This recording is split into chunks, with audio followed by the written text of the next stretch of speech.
Yes, in our last class, we discussed introduction to risk and uncertainty. We said that risk is a situation whereby future outcome is unknown, but it can be predicted with past experience and probability of occurrence. When you are using your past experience to predict the future outcome, that is a risk. Risk is also an event that all or part of original investments may be eroded. All right, that's a risk. Uncertainty, on the other hand, arises when future outcomes cannot be predicted with past experience and probability of occurrence. And we listed a few methods that can be used to mitigate risk and uncertainty. We discussed certainty equivalent method. We discussed risk-adjusted method. We talked about expected value method, standard deviation, and then coefficient of variation. Those are the 5 methods of hedging risk and uncertainty that we discussed in our last class. Each of them will have illustrative examples to drive home the points. Today, we are going to be discussing simulation. After simulation, we are going to do decision tree and then decision analysis. So let's start with simulation. What do you understand by simulation? Simulation is a method of hedging risk that relies heavily on random numbers. All right? It is a model that is designed principally to mimic a real-life situation, okay? To mimic a real-life situation. Now, when determining expected net present value using simulation method, the most important thing to do is to simulate for each variable of receipt and payments, and then use the simulated result to compute the net present value. The result is known as expected net present value using the simulation method. I repeat, when calculating expected NPV using simulation method, the most important thing to do is to simulate for each variable of receipt and payment, cash inflow and cash outflow, and then use the simulated result to calculate the net present value. The result is known as expected net present value. However, what makes simulation to be unique relative to other techniques is the fact that simulation method relies heavily on the use of random number or tag number. Once in a question you can see random number or tag number, you need nobody to tell you that you are going to simulate. That is the only thing that makes simulation method to be unique relative to other method. Okay, once you can see tag number or random number, that means you are supposed to simulate. That's all. The same way you normally calculate the expected net present value is the same way you are going to calculate for using simulation method. The only thing is that you are using the simulation result to compute NPV. However, when you are calculating your expected NPV using the simulation method, examiner will give you 3 different sets or several set numbers. They are going to pair the tag number of each of the variables. All right, for receipt and payment, you are going to be given set number for each of them. So you are going to calculate your NPV on the basis of the set number. So you are going to pick random number of receipts, random number of payment for set 1. For set 2, random number of receipts, random number of payment. So you are going to pair the two together when you are calculating your NPV. So at the end of the day, you then add up all the expected net present value you have computed to find the average. So if you are given, for example, 10 sets it means that you are going to calculate 10 different NPV. If you are given 5 sets numbers, that means you are going to calculate 5 different NPVs. Then you find the average. If you are given only 2, then of course that means you are going to calculate only 2 NPVs. So this is how you are going to determine your expected NPV using the simulation method. However, one thing you need to understand is that simulation method or expected net present value calculated using simulation method cannot produce optimal solution, but near optimal or good enough solution. Why? Because not all the cash flow will be well represented. You are going to be selecting numbers randomly. You are not going to consider all the cash flow given to you. You are picking the numbers randomly, and that is why you cannot have optimal solution. Not all the number will be well represented. All right, so that is one of the limitations of simulation method. Okay, so at this point, let's have illustration quickly. We can read about the areas of application of a simulation. All right, but let's go for calculation straight. Simulation. Yes, I think this should be one. Let me see. Yes. Okay. Let's solve illustration. Let's solve this illustration number 2. Okay. The following probability estimates have been prepared for a period for a proposed project. We are given running costs, then revenue. The cost of capital is 10%. Okay. You are required to calculate the expected net present value using the following tag numbers. So, as I can see tag number in this question, because I'm given tag number is the same thing as random number. So examiner can call it tag number or random numbers. It's the same thing. All right. So because I have tag numbers in this question, that means I need to simulate. Even looking at requirement number B, even though it's not the same thing as requirement number A, examiner also mentions simulation in the requirement number B, even though that's not what examiner is asking me in A part, because in A part of the question, you are required to calculate the expected net present value using the following tag numbers. So we are going to simulate. All right. So let's quickly go ahead and do our calculation. Stop sharing this. Move to the working note straight.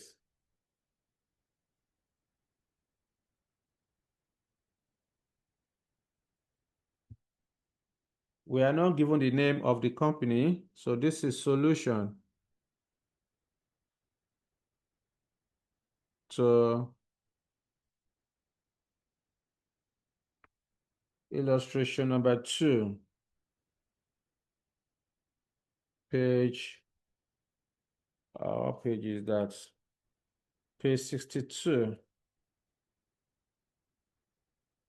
Page 62 of PM. I don't know the page in the FM. The same question is in FM too. So I don't know the page offhand. All right. So we have identified from the question that we are going to calculate expected net present value using the simulation method. How did you arrive that we are going to use simulation method? Because in the question, we are given tag numbers. And I said tag numbers is the same thing as random numbers. So once you can see tag number or random number in the question, it means that you are going to simulate before you calculate your expected NPV. You know, under the normal expected NPV, when you are using expected value method, you first of all calculate expected value by multiplying probability with the cash flow to get your expected value. You then use your expected value to go and calculate NPV. That is expected NPV using simulation method. So as we have that, we also, using the expected value method. So as you have that, you also have another expected net present value using the simulation method. But this one, you are not multiplying probability with cash flow, right? You first of all simulate for each variable of receipt and payment. You then use your simulated result to go and compute the NPV. That's what you need to do on that simulation. We also had the third one, which is using decision tree. When we get there, I will explain. But for now, let's move on to solving this. So since I'm not given the name of the company, the first thing I need to do is to simulate for each variable of receipt and payment. In this question, we are given running cost, we are also given revenue. Therefore, I want to simulate. I will then say simulating for running cost. There is a format. I intentionally did not give you the format because I want to use this illustration to demonstrate that. That will save time. All right. So the first column when you are simulating will be the variable you want to simulate for, which is for running cost.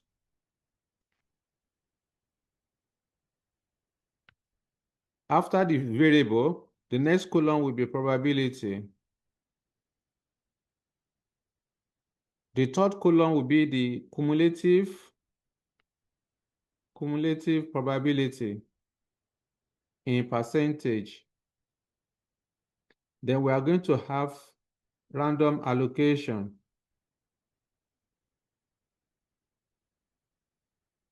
The last column will be the tag or random number.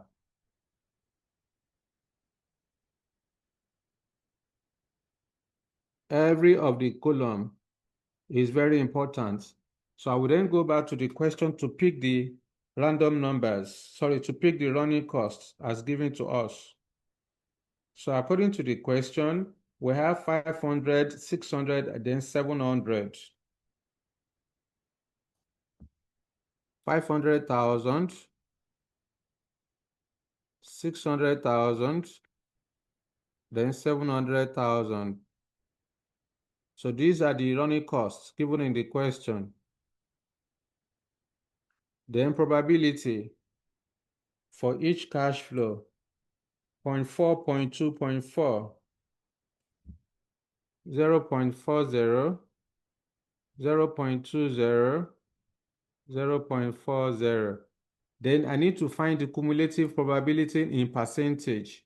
To do this, the first probability is 40%. So I'll put 40 here.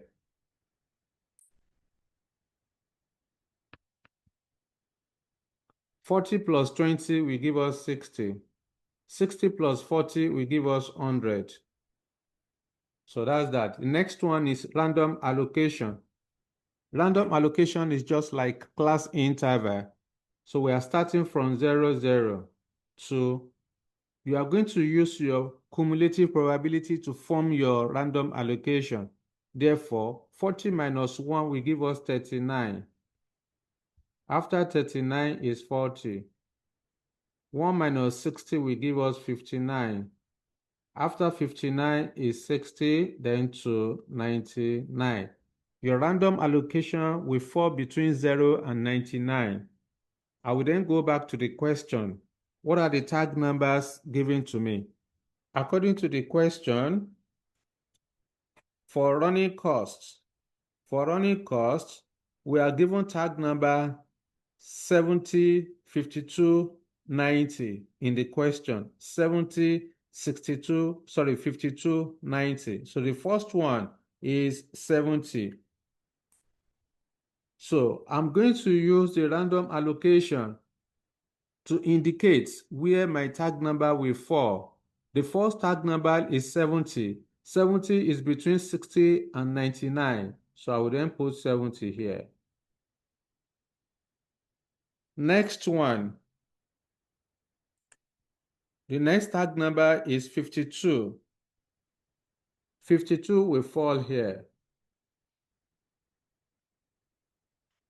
And the last one is 90. Is it 90 or 92? Let me confirm. 90. So 90 will fall in the last one. So with this, I've simulated for running cost. This is how to simulate. I will then do for the second one. I want to simulate for revenue. Simulating for revenue.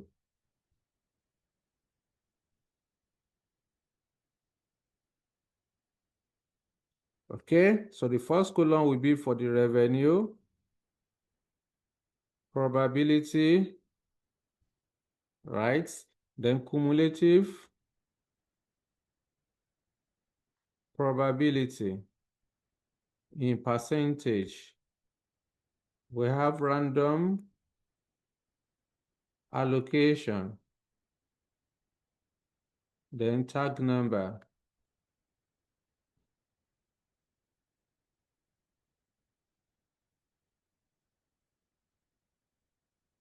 So we go back to the question. Let's go and pick the revenue as given to us.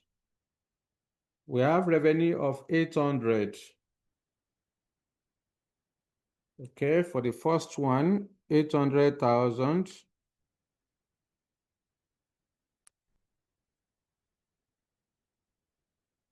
800,000. I think 1 million. Is it 1 million? I think so. 1,100,000. Then 1,200,000. That's the revenue. Then let's pick the probability in the question. We have probability of 15, 40, 25. 15%, 40%, 25%, and then 15%. Say 15%, 55. And this should be 20. Let me confirm. Is it 20? Yes, just to be sure. 20. All right. Then we'll find the cumulative probability. The first one is 15%. 15 plus 40, 55. 55 plus 25, 80, plus 20, 100. We then develop the random allocation starting from 0, 0. 1 minus 15 is 14. After 14 is 15. 1 minus 55 is 54. After 54 is 55 to 79. Then 80 to 99. That's our random allocation. So we then use this random allocation to indicate our tag numbers. So we go back to the question to go and pick the tag numbers for revenue. So we have 35, 22, 68 tag numbers. So 35, I will now look at my random allocation. Where does 35 falls in? 35 is here. The next one is 22. 22 is the same place. Then 68 is the next one. Nothing here. That's it. With this, I have simulated for running for revenue. So now that we have simulated for revenue and running costs, the next thing we need to do is to then proceed to calculate expected NPV. So I would then say calculating expected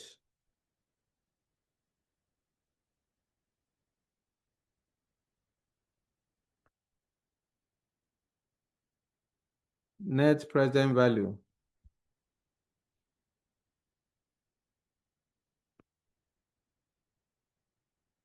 using simulation method.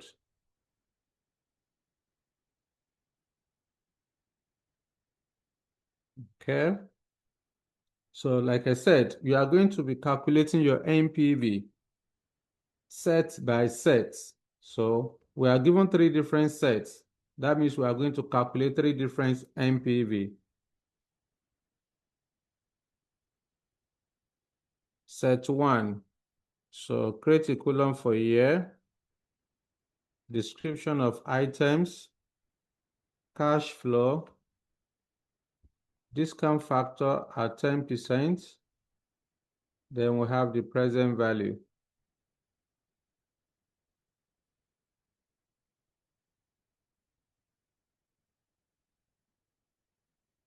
Year 0, the useful life of this project is what's that? 5 years, year 1 to 5. Number of years is 1 to 5. So year 0 is initial outlay. Year 1 to 5, we have the revenue. Year 1 to 5, we have running costs.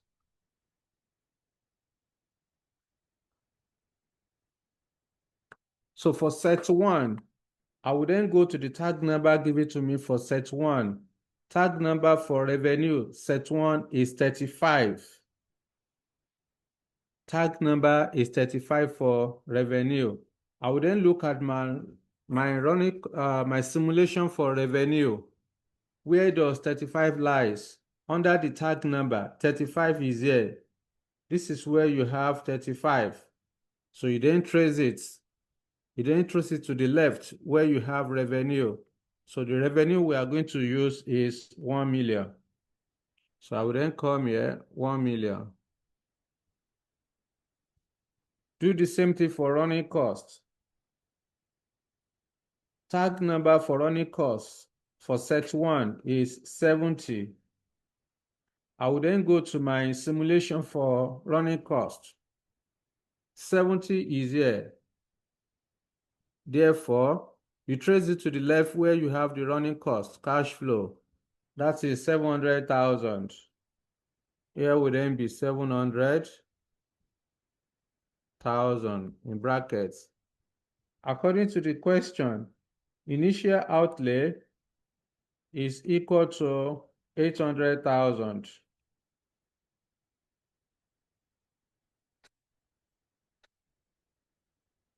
So we then calculate annuity factor of year 1 to 5 at 10%. What do you have there?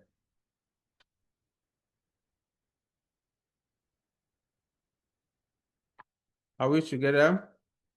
Annuity factor of year 1 to 5 at 10%. 3.791. 3.791. 3.791. So we then multiply. Here will be 3,791,000. Then 700,000 multiplied by 3.791. What do you have there? 2,653,700. 653,700. So what's the final answer? What's the final answer? 337,300. 337,300. That's it. I will then do set 2. We repeat the same process.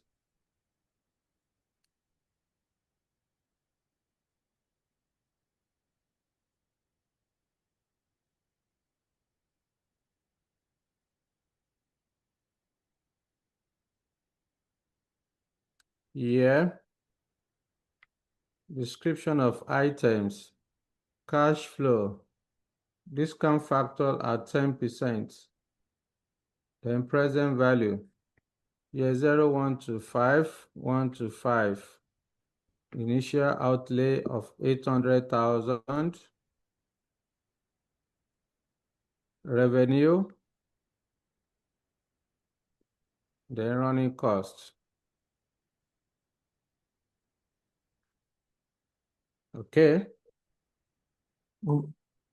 Here is 1. Here is 800,000. So we then go back to set 2 from the question. Tag number for set 2 is 22 for revenue. 22 for revenue. We then go to our simulation for revenue. 22 falls in the same place. To trace it to the left, 1 million naira.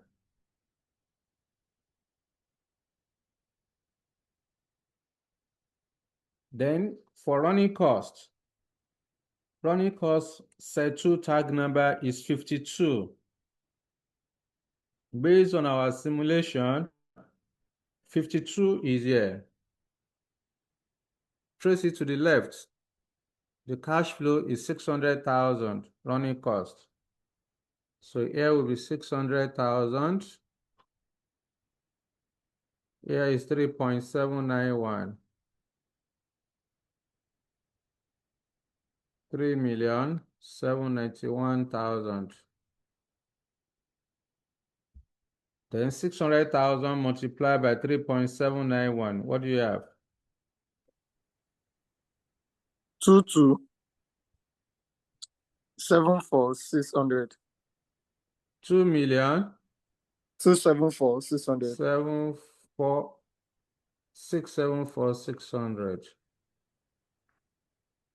No, 2, sir. 2, sir. Negative. 274,600. 2,274,000. Yes, sir. Okay. So what's the final answer? 716,400. 716,400.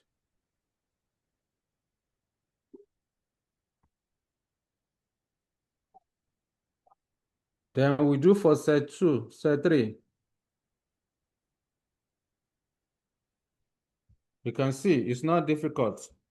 The only challenge with simulation method is that if you are not in the class, one may struggle to understand how the numbers are picking, but thank God it's recorded. So you can follow through with the voice. You get it through the voice. So year 0, 1 to 5, 1 to 5. So like I said, if you are given 10 sets number, that means you are going to calculate 10 MPV. Though I've never seen anyone whereby examiner will give you set number 10. That would be too cumbersome.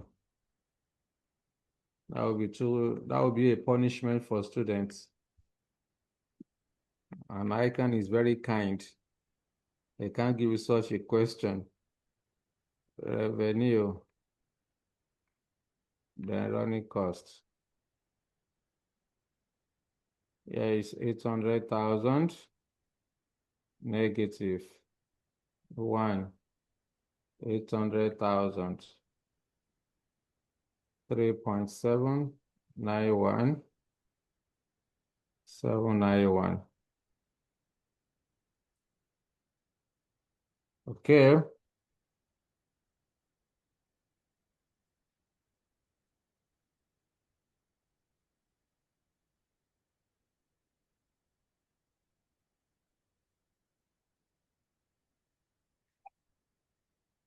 So we then go to the question again for set 3. Tag number for revenue is 68.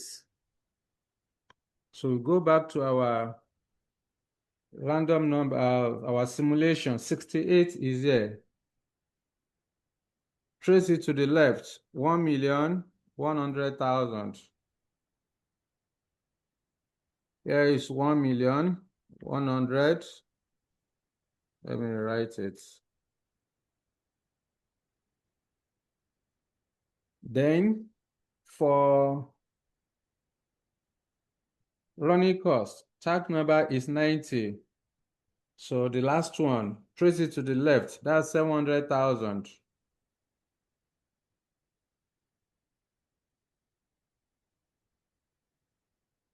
Okay. So what do we have there? 700,000, that's 2,653,000.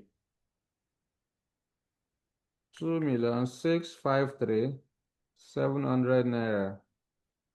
Then 1,100,000 multiplied by 3.791. What do you have? 4170,100. Okay, 100. Final answer?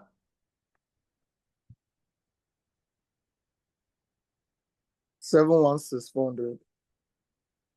716,400. So you can see that we calculated 3 separate NPVs. You need only one answer. So we need to find average NPV. I would then say average expected net present value would then be equal to the first NPV we computed was 337. Is it 300? Yes, 300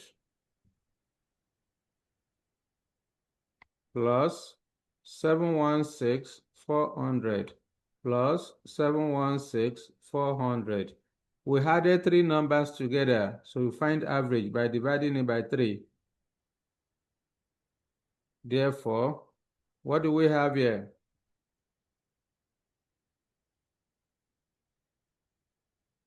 What do we have?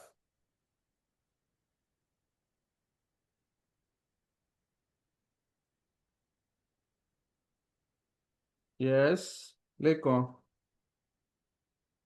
I'm coming, sir. Okay. 590 590 033. 590033. I would then say the expected net present value using simulation method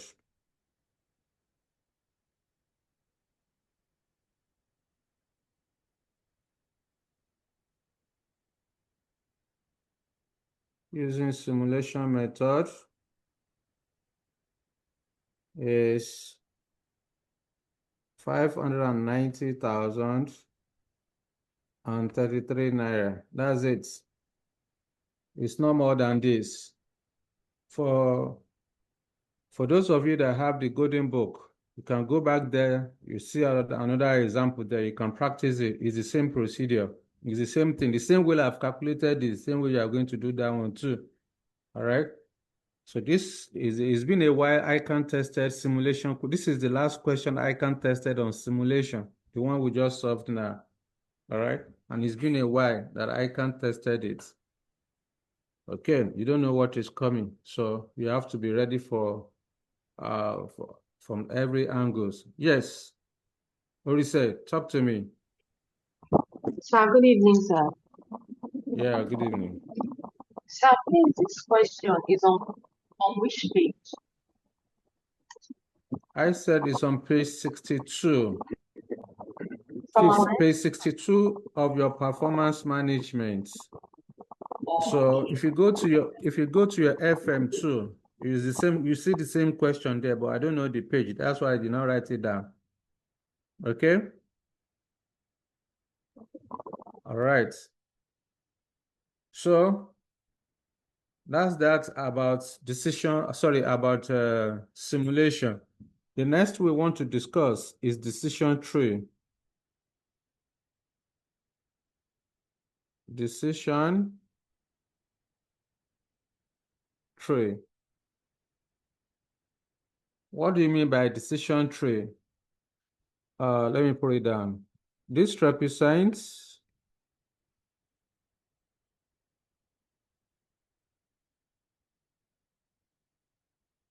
a pictorial, or this involves, let me put it that way. This involves a diagrammatical diagram. Diagrammatical or pictorial representation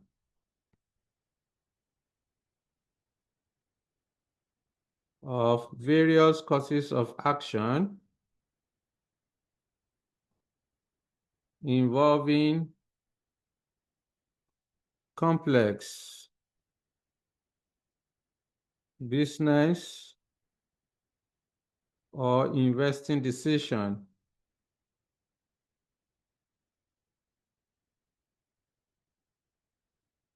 Okay. Generally,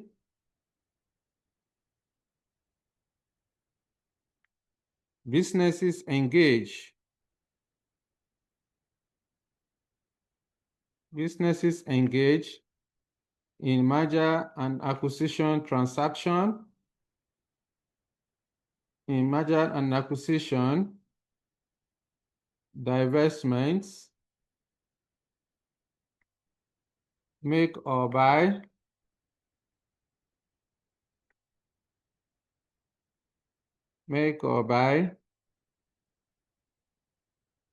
deleting of a segment,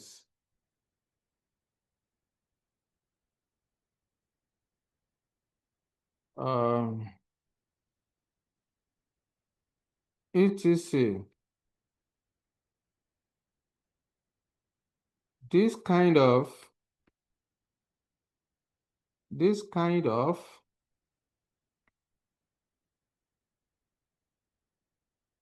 business activities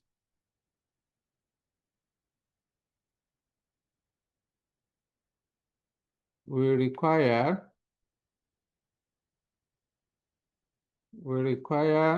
a meticulous and careful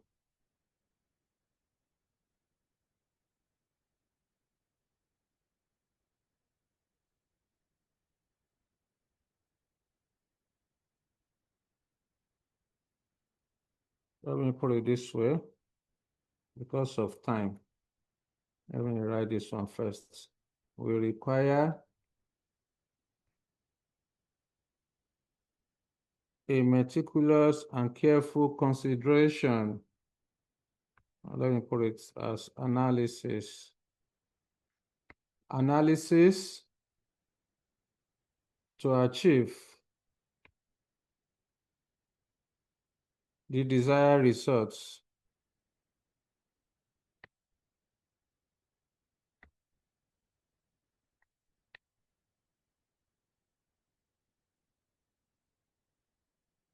Okay, let's stop story. Let's move on. Steps involved in decision tree. Now, before we discuss steps, let me just tell you.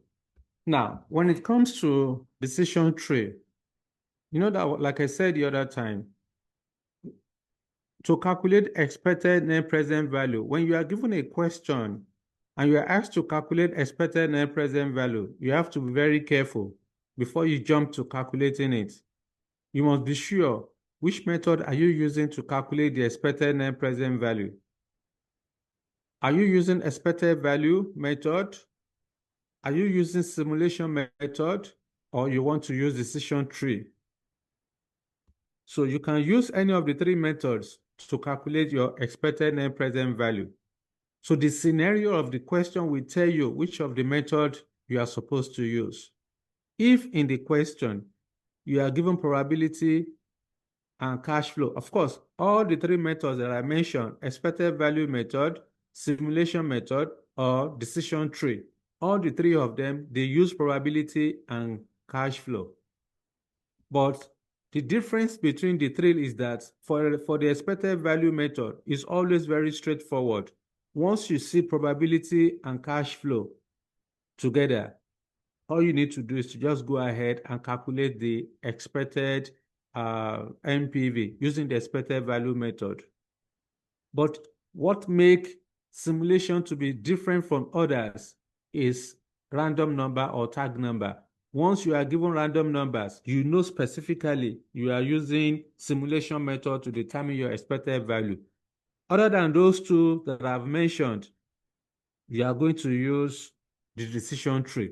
So the decision tree will be used if the scenario is complex, it's kind of complex, whereby you are going to make, it's possible you may make a sub-decision before the final decision when the final outcome is dependent on other outcomes. When you have similar situation, when you have such a situation, that means you are supposed to use decision tree to determine your expected value. One should notice in the question that the final outcome is dependent on other outcome, on the outcome of another scenario or of another state of nature or whatever. Then in that case, you cannot use expected value method. You cannot use simulation. In fact, simulation is very clear. Once you don't see random number, that one is very clear. So, like I said, decision tree should be used to determine expected value or expected net present value, where the final outcome is dependent on other outcomes. Okay, so that's that. Now, what are the procedures involved? To calculate the expected value or expected net present value using the simulation method, the first thing you are going to do, step 1, is to construct a payoff matrix table. Construct a payoff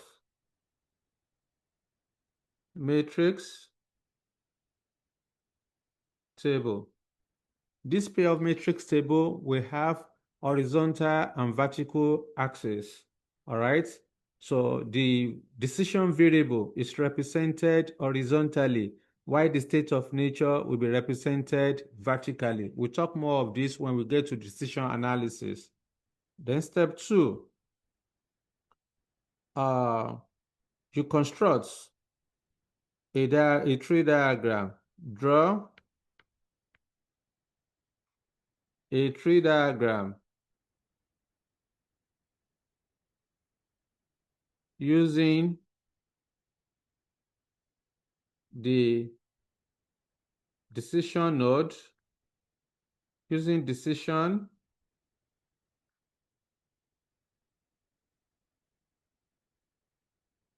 and chance nodes as shown below. Okay, so when you are drawing your tree diagram, you are going to need decision and chance nodes. So the decision node will be drawn like this. This is your decision node, something like this. So the directional arrow will depend on the state, will depend on the alternative courses of action. You want to make a decision. So if you have only one alternative course of action, you are going to draw only one line, directional arrow. But if you have two alternative courses of action, so you draw 2 on the edge. So this is your decision node. If you have 3 courses of action, then you draw 3 as you have it on the screen. Then the chance node. This is where you are going to represent the state of nature. State of nature is the event in the economy. In the economy, you can have good, bad, worse condition. You can have high, medium, low demand. You can have most likely, you can have optimistic, most likely pessimistic. You can have above average, then below demand. So whatever the state of nature, okay, so just put it there. Again, the number of state of nature, your directional arrow will depend on the number of states of nature. If you have only 2 states of nature, then you draw 2. If you have 3 states of nature, you are going to draw 3 directional arrow. And then your chance node will follow immediately after the decision node. Immediately after the decision node, you must draw your chance node. This is chance or event node. Usually the event node is used for the state of nature. All right. So that's that. Now, one more thing you need to understand is that this decision node, it doesn't mean everything starts with decision node and hence with the decision node. So you are going to start from the left. You move forward. Then when you want to make the final decision, you walk backward to the original point. However, in between the diagram, you can also have a decision node. What that simply means is that decision node will always be drawn. At any point, you need to make a selection from several alternative courses of action.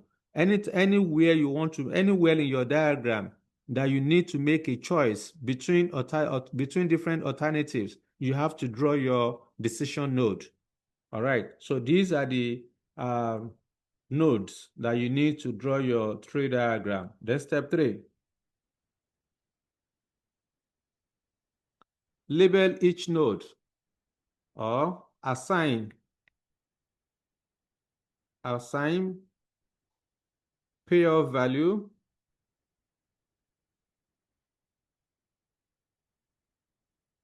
assign payoff values and probability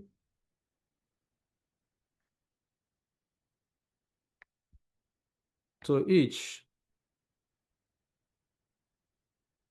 state of nature. Then step 4, label each node.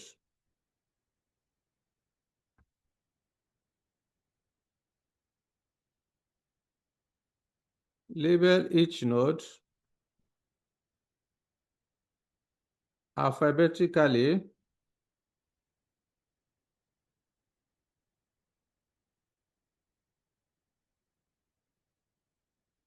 or numerically.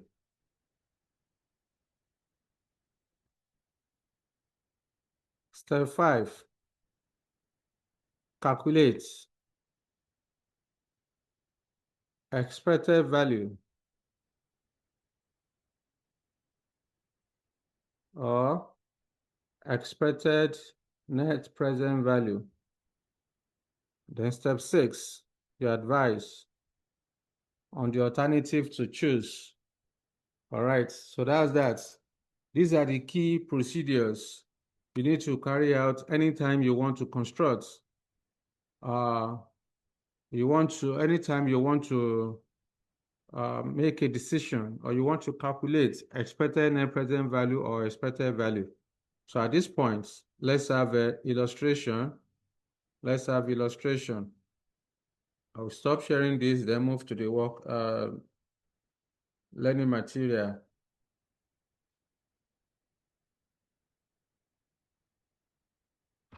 Let me see. Again, it's been a while that ICAN tested question on decision tree. In fact, I must confirm, in performance management, for example, the last time ICAN tested it was in 2012. And this was the last question tested by ICAN during that period. Okay? So you can see, very long time ago, but it's in your syllabus. You just have to do it. Who is helping us to read this? Let me see. It's been a while I heard a lady's voice in this class. It has always been Lekon for almost 2-3 weeks now, and which is not good. You guys are avoiding me. I don't know why. Yeah, let me see. Which of you will help us to read? Yada Sisi is on, Victoria is on, Tolulope, Oriseneye. All right. Oluchi, I'm calling out the ladies. One of you must read. I can see Iman. Yes. So one of you should read for us. Yeah, read. Who is helping us? We don't have time. Tolu, Oriseneye, Imam. I'll read, sir. Yes, who is helping us? I'll read, Yes, sir. Tolu, go ahead. Thank you. Michelin Limited has a new wonder product of which Right. it expects great things. At the moment, the company has 2 courses of action open to it to test market the product or abandon it. If the company test markets it, the cost will be 100,000 and the market response will be positive or negative with probabilities of 0.60 and 0.40 respectively. If the response is positive, the company could either abandon the product or market it full scale. If it markets the product full scale, the outcome might be low, medium, or high demand, and the respective net gains or losses would be negative 200, 200, or 1,000 in units of 1,000 naira. The results could range from a net loss net gain or losses. Okay, the results could range from a net loss of 200,000 naira to gain of 1 million. These outcomes have probabilities of 0.20, 0.50, and 0.30 respectively. If the result of the test marketing is negative and the company goes ahead and markets the product, estimated losses would be 600,000 naira. Sir, please can you scroll up? If at any point the company abandons the product, there will be a net gain of 50,000 from the sale of the scrap. All the financial values have been discounted to the present value. You are required to draw a decision tree to illustrate the above scenario, and B, advise the company on the options to be selected. Yes, thank you very much. This is very clear from the requirements. Examiner is asking you to draw a decision tree. So merely looking at the requirement, you should know that you are supposed to use a decision tree to advise the company on the best option to select, whether to test market the product or abandon it. All right, so let me stop sharing this quickly. Then we'll move to the working note straight. Illustration number 7. That's page 64. Illustration number 7, page 64 of PM. Who can tell me the page of this illustration in the FM? The name of the company is Michelin Limited. All right, so we are going to skip some steps, so move straight. Now, anytime you want to construct a tree diagram, you have to be very careful. Don't rush it. Don't rush it. If you don't understand the scenario, I will advise you, leave it first. Go and solve some questions that you can truly bank on, that you have confidence that you are going to do it right. Then you can come back later to the question on decision tree. Number 1, it will take your time, just like linear programming. Then number 2, if you misinterpret the scenario, that means you are going to lose valuable marks. All right, so now when you are drawing your tree diagram, please don't rush. Don't start drawing immediately you read the question. Don't start drawing on the main page of your answer booklet.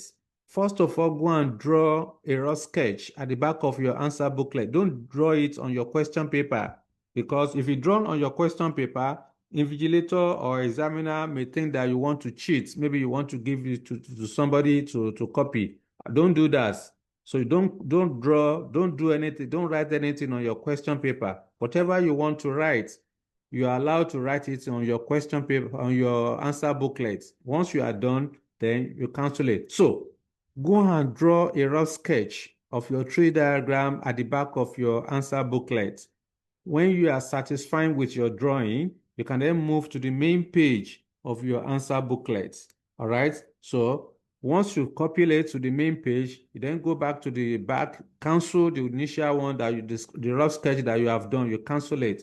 All right, so that's what you need to do. And if you are given a pencil, because when you are drawing, you have to use a pencil, particularly for decision tree, you can't be using pen.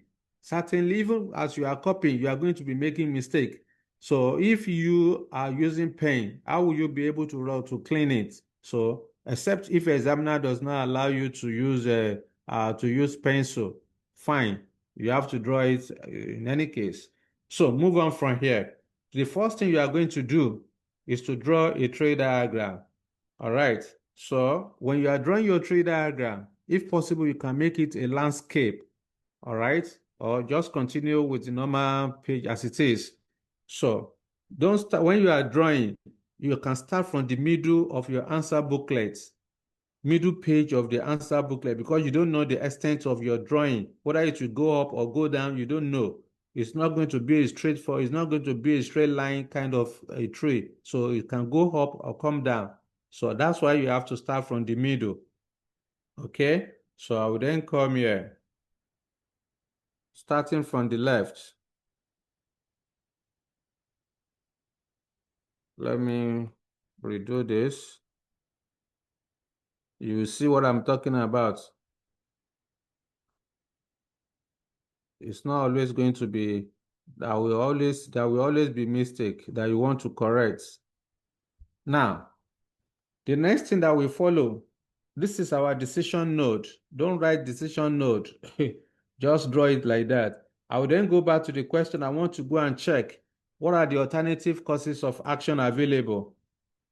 According to the question, we are told that Michelin Limited, we want to transform this scenario into a decision tree.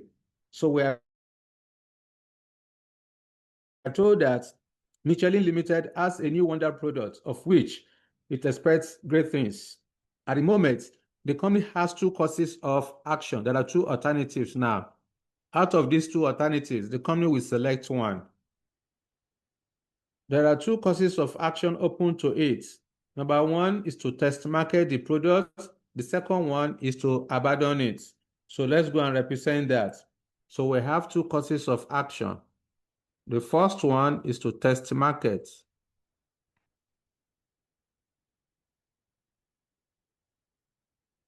Then the second alternative is to abandon.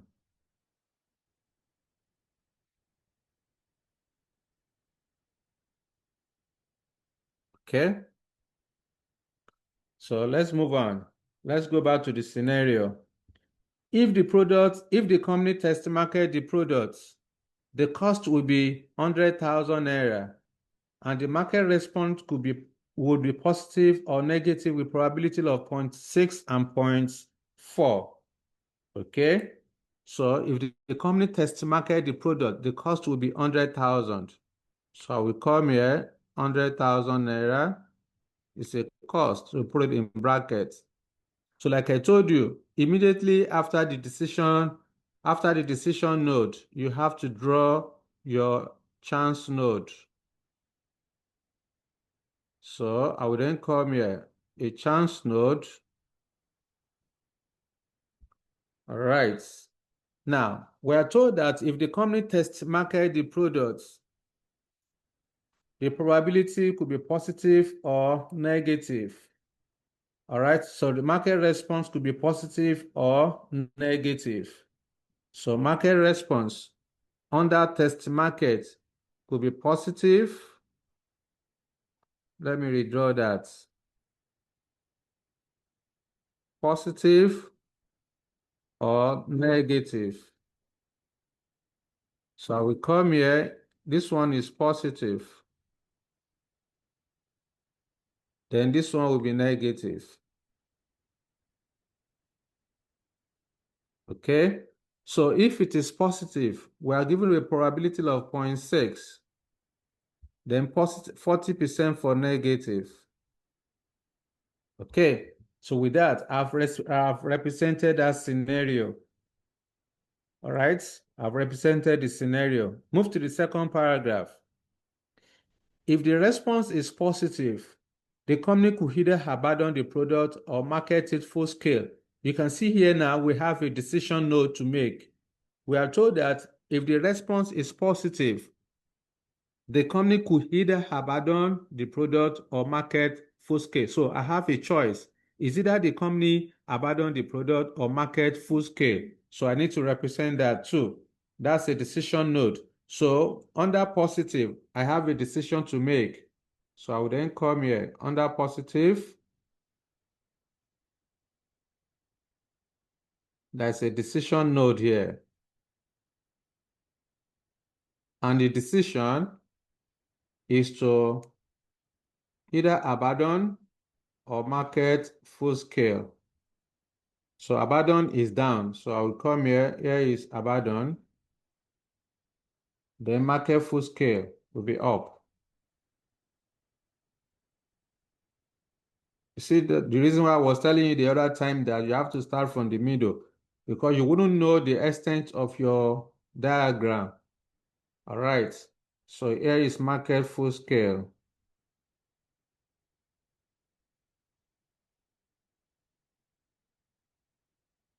Here will be Abaddon. Okay. So let's move on with our from the scenario. If it markets the product full scale, the outcome might be low, medium, or high demand, and the respective net gains or losses will be 200 negative, 200 positive, or 1,000 positive in units of 1,000. So what that simply is saying is that if you multiply 200 by 1,000, that will give us 200,000 naira loss. If you multiply 200 units by 1,000 naira, that will give us 200,000 naira gain. If you multiply 1,000 by 1,000, 1,000 units by 1,000 naira, that will give us 1 million naira. So examiner has also explained that by giving you 200,000 to a gain of 1 million naira. Okay, so let's represent that state of nature. We are told that if the company markets the product full scale, the outcome might be low, medium, or high demand. So here is market, excuse me, here is market full scale. Like I told you, immediately after decision node, you have to draw your chance node. You can see now, I'm getting to the top. I don't have space again, so let me just manage it. Let me see. Let me push this one down a little bit. Okay, I will then draw this. So if the company market full scale, the outcome could be high, low. The outcome could be, let me see, which one again? Yes, low, medium, or high demand. So under market full scale, I have three states of nature, which is low, medium, high demand. So here is low, medium, then low demand. Sorry, high demand. So I've also represented that. Next, this outcome have probability of 0.2, 0.5, and 0.3. So let me complete this.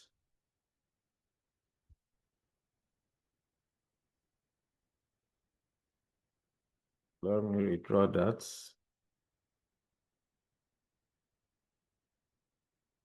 Okay, so if it is low, we have negative 200,000.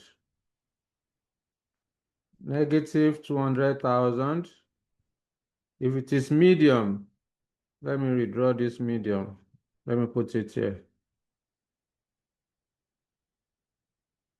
Under medium, we have 200,000 naira positive.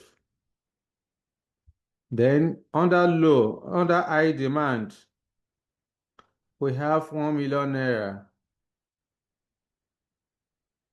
Okay, under high demand. Then with a probability of 0.2, is it 0.2? Let me confirm. Yes, 0.2 for low. Here is 0.2. 0.3 for medium. Let me 0. Is it 0.3 or 0.5? Let me confirm. 0.5. Yeah, 0.5. Thank you. Here is 0.5. Here is medium. Let me manage the space. Okay. Then 0.3 for I. That's it. Then at this stage, I need to close it. with a chance node. I close it with a chance node. Okay, so that's that. I've represented that scenario. I'll move to the next one. If the result of the test marketing is negative and the company goes ahead and market the products, estimated losses will be 600,000. So if the result of test market is negative, here is negative, and the companies go ahead and market it full scale, all right? So the estimated loss will be 600,000. That means there's also the decision here. Under negative, there's a decision to make, either to market, either to test markets, or abandon the product. If the product is test market, if the result of the test marketing is negative, okay, the companies goes ahead and market the product. So estimated losses will be 600,000. It's either you market the product or you abandon it. So there's a decision here as well. So I will then come here, I will draw a decision node as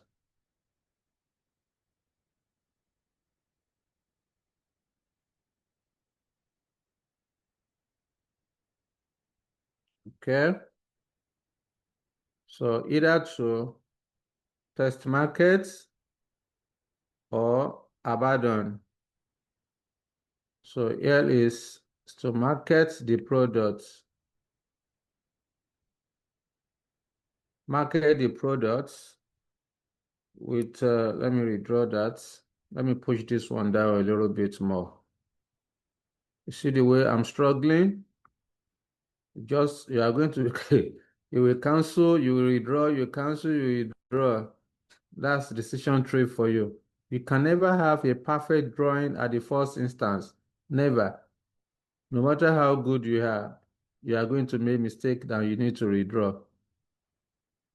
That's why I was advising you that you must have a rough sketch. Otherwise, your answer booklet will look ugly. Okay. Market the product with estimated loss of 600,000.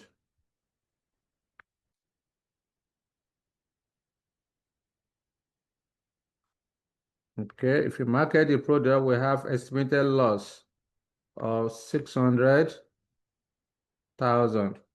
So it's either you market the product or you abandon it.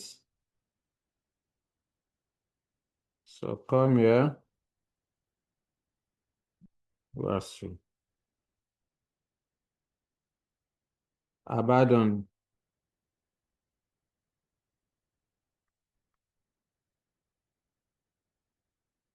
Okay. So what else? Let's go back to the question. If at any point the company abandons the product, there will be a net gain of 50,000 naira from the sale of the scrap. All right. All the financial values have been discounted to the present value. Okay, so that's it. So all I need to do now is to close my diagram. I need to close my diagram. Let me redraw this. I need to close my diagram. Push this one to the front.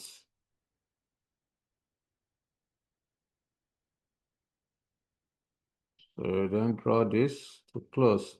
At each point, you have to close it with the event node. Here is abandon. All right. Again, this guy too, you have to close it.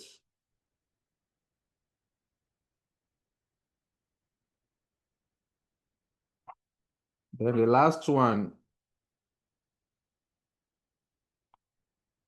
under this, you also close.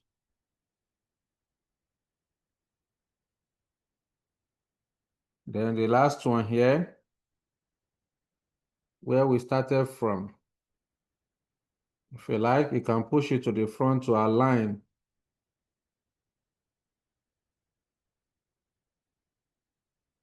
Okay, so I can rewrite this Abaddon.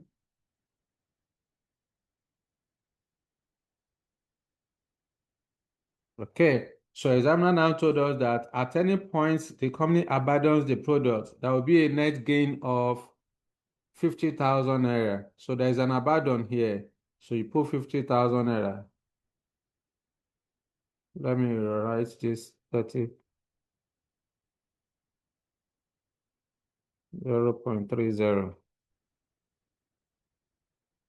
So there's also abandon here, 50,000. There's abandon here from the origin, so 50,000. Then we need to label our node. That's end of the diagram. So we need to label our node alphabetically or numerically. So whichever one that is more convenient for you. Let's use alphabetic. So let's say this is node A, B, C, D, E. You can label it anyhow you like. E, F, G, H, I. Let me write this. I, J, K, L. So our final answer will come to L. So this place, anywhere you have to make a decision, you can double it so that something will enter inside that place.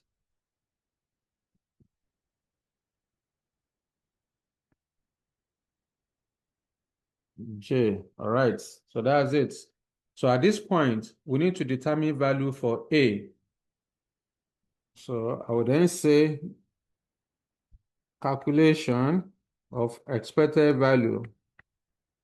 Node A, we are starting from node A. From node A, expected value is a loss of 200,000 naira at a probability of 20%. So for node A, so to save time, okay, let me just put it down. Node A is minus 200,000 multiplied by a probability of 0.2. That will give us a negative of 40,000. Node B, for node B, 200,000 positive at a probability of 0.5.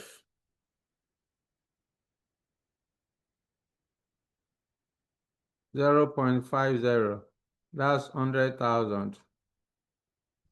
Then node C, expected value will be 1 million multiplied by 0.3.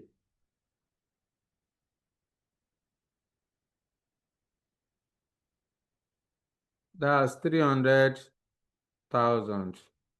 Now, when you look at node H is coming from node A, B, and C.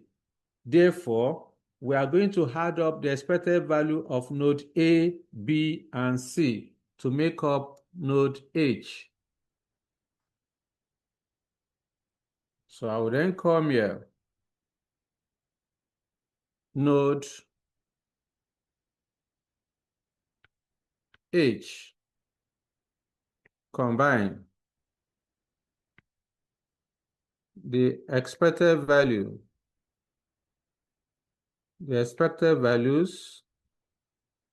of nodes A, B, and C. Okay, so which is what? Node A,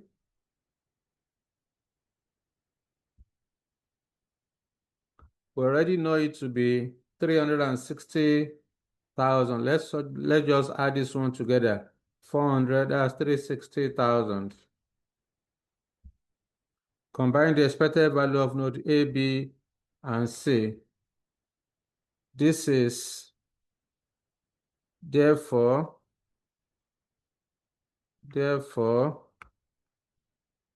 the expected value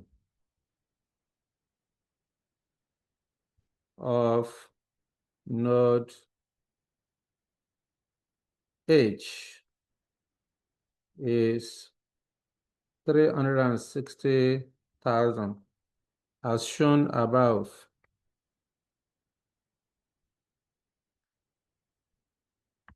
So we don't need to recalculate it again. Now that's for node H. So if I like, I can come here and put 360,000. Okay. Now I have a choice for node I. Node I is a decision node. This is node I here. It's a decision node. So I need to make a choice between whether to market the product full scale or abandon it. If the company market the product full scale, expected value is 360,000 naira. If the company abandon it, net gain is 50,000.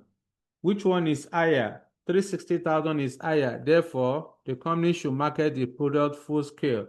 So here would then be 360,000. So let's put it down. That is node I.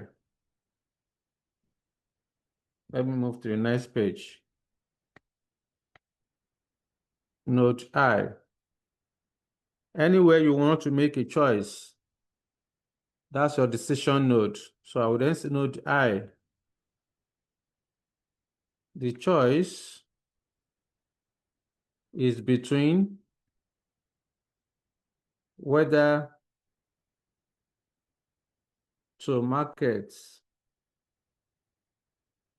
the product full scale or abandon it.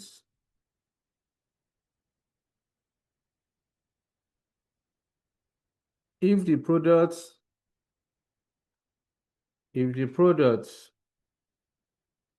is market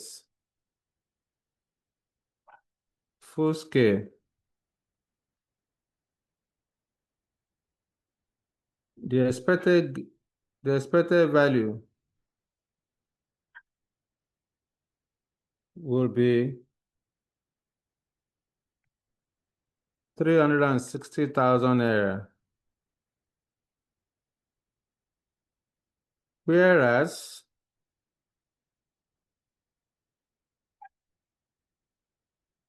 Whereas if the product is abandoned,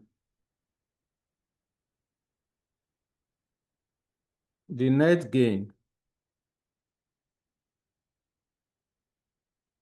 would be 50,000. So we then make a choice. Therefore,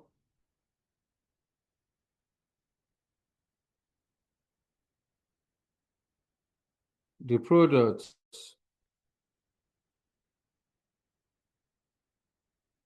the company should market the product full scale. The company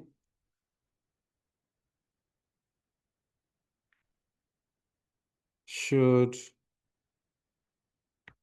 market the product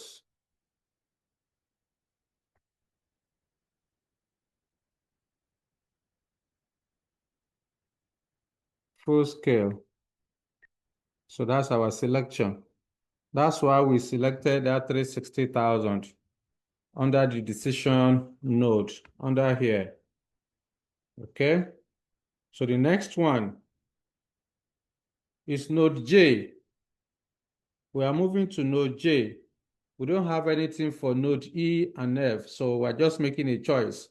So the choice is between, for node J, the choice is between whether to market the product with a net loss of 600,000 or abandon the product with a net gain of 50,000. Since 50,000 is higher than loss of 600,000, then they should abandon it. So 50,000 will enter here. So let's go and comment on that. That's node J. Node J, the choice is between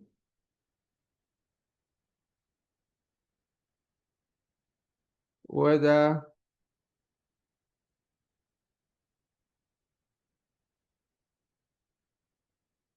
what's wrong with you?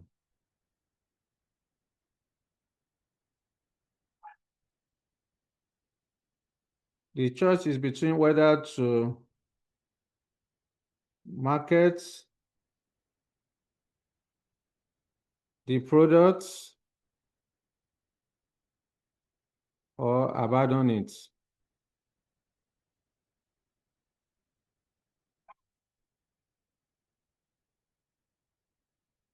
If the product is if the company market the products, if the company market the products, the net loss, the net loss will be 600,000 naira. Why abandon we produce a net gain of 50,000 naira. Hence,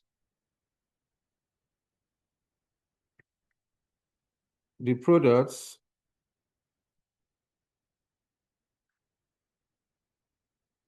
should be abandoned.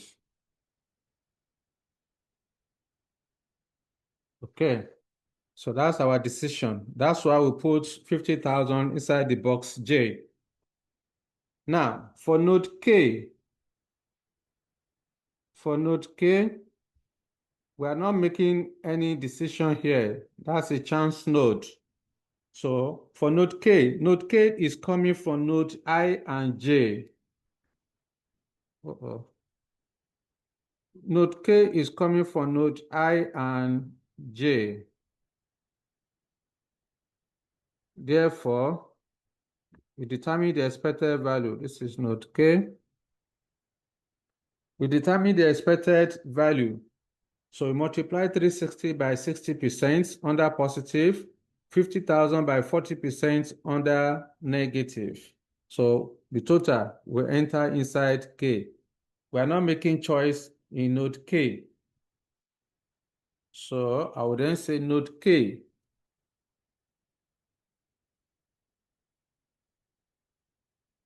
Node K, combine the expected value of node. What are the two nodes of node I and J? Of nodes I and J as follows. Okay, nodes I, J, working, then expected value.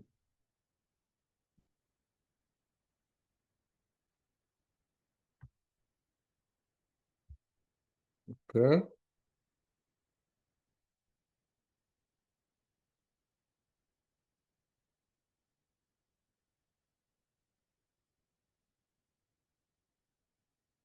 All right. It's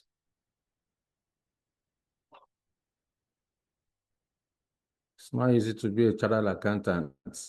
You are go see. You are go see when for you to become a chartered or more. Hey, well, it's worth it. So for node I, For node I, here is node I, we have 360,000 multiplied by probability of 0.6 under positive. So 360,000 multiplied by 0.60. Then 50,000 for node J multiplied by 40%. So let's multiply 360,000 multiplied by 0.6. That's 216,000. Then here is 20,000. That's 236,000. So the expected value of node K is 236,000. So here, 236,000 will enter inside here. Now we have a choice to make. The final one is node L. And there's a choice to be made between whether to test market the product or to abandon it. If the company test market the product, the expected value is 236 at a cost of 100,000. That's 136. If the company abandon the product, the net gain is 50,000. Therefore, the decision is to test market the product. Then write 136,000 here. That's our final answer. So let's go and put it down. Node L. Node L.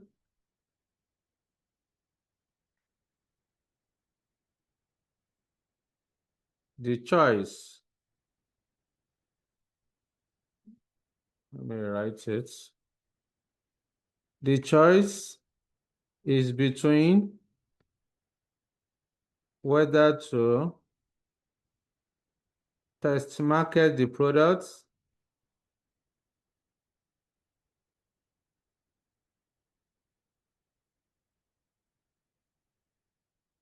or abandon it.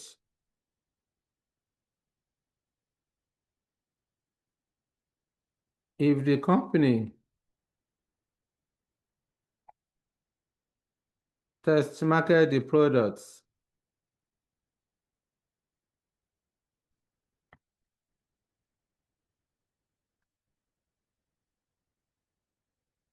the expected or the net gain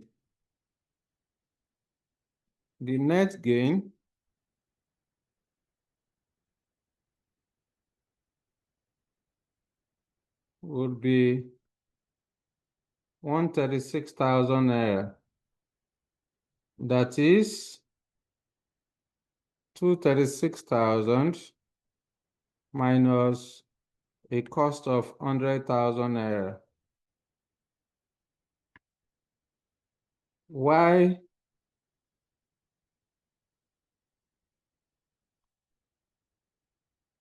a net gain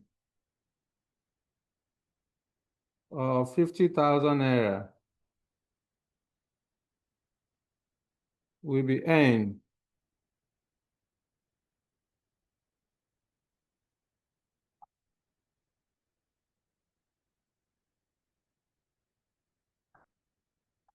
if the product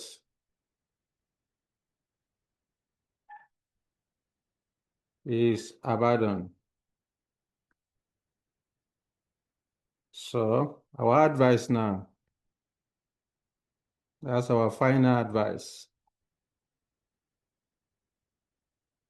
What's the name of the company again? Is it Mississippi? I'll check. Michelin Limited. Yeah. Michelin Limited should test market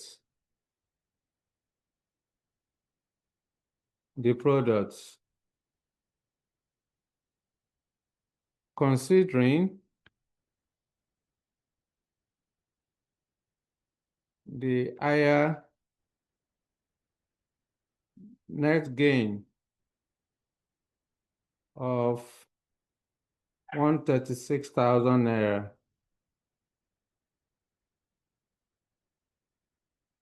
relative to if the product is abandoned with a net gain of 50,000. That's it. That's it. It's not more than this. So we have done A and B.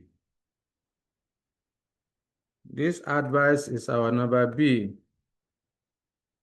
Or what we'll be doing since they are the A part of the question. Okay? So that's that. Let me know if you have any question for me so that we can treat the last scope of risk and uncertainty, which has to do with decision analysis. Any question for me? Okay, so let's move on. Hello, sir. Let me stop sharing this. Yes, talk to me. Please, can you re-emphasize on that decision tree? What to do? Because the first time my network was quite bad, so I didn't understand those points. Now you will watch the video now. All right. When you listen to the video, you see all those the things that I mentioned there. So one of the things I mentioned is that to use the decision tree, if the scenario of the question involves a kind of sub-decision, that is, you have to take the final decision is dependent on other outcomes. When you are faced with such a scenario, you can't use expected value method. You cannot use simulation method because simulation, certainly to use simulation, you are going to be given random numbers. So if it is not simulation, it's either it is expected value or decision tree. So if it is expected value, it will be very straightforward. Just multiply probability with cash flow. But decision tree is not like that. Decision tree will always be, that's why we said in the definition of decision tree that it involves a diagrammatical representation of various courses of action. When you have different alternatives that involve complex business or investing decision. So that is only when you use decision tree. So decision tree should be used to determine expected value or expected NPV, where the final outcome is dependent on other outcomes. So that is what I said. So when you listen to the video, you gain more insights on that. Yeah. Okay. What's wrong with you? Now, the last part is decision analysis. Okay. I won't talk much on this. What is decision analysis? So I will only talk about let me even share, let me go back to, okay, it's not even fine. Now, examiner cannot be asking you what is decision analysis. You can just read all of it. You don't have time. All right, so you can be reading all of that. However, what are the areas of application of decision analysis? Decision analysis can be used for making a decision relating to strategy, all right?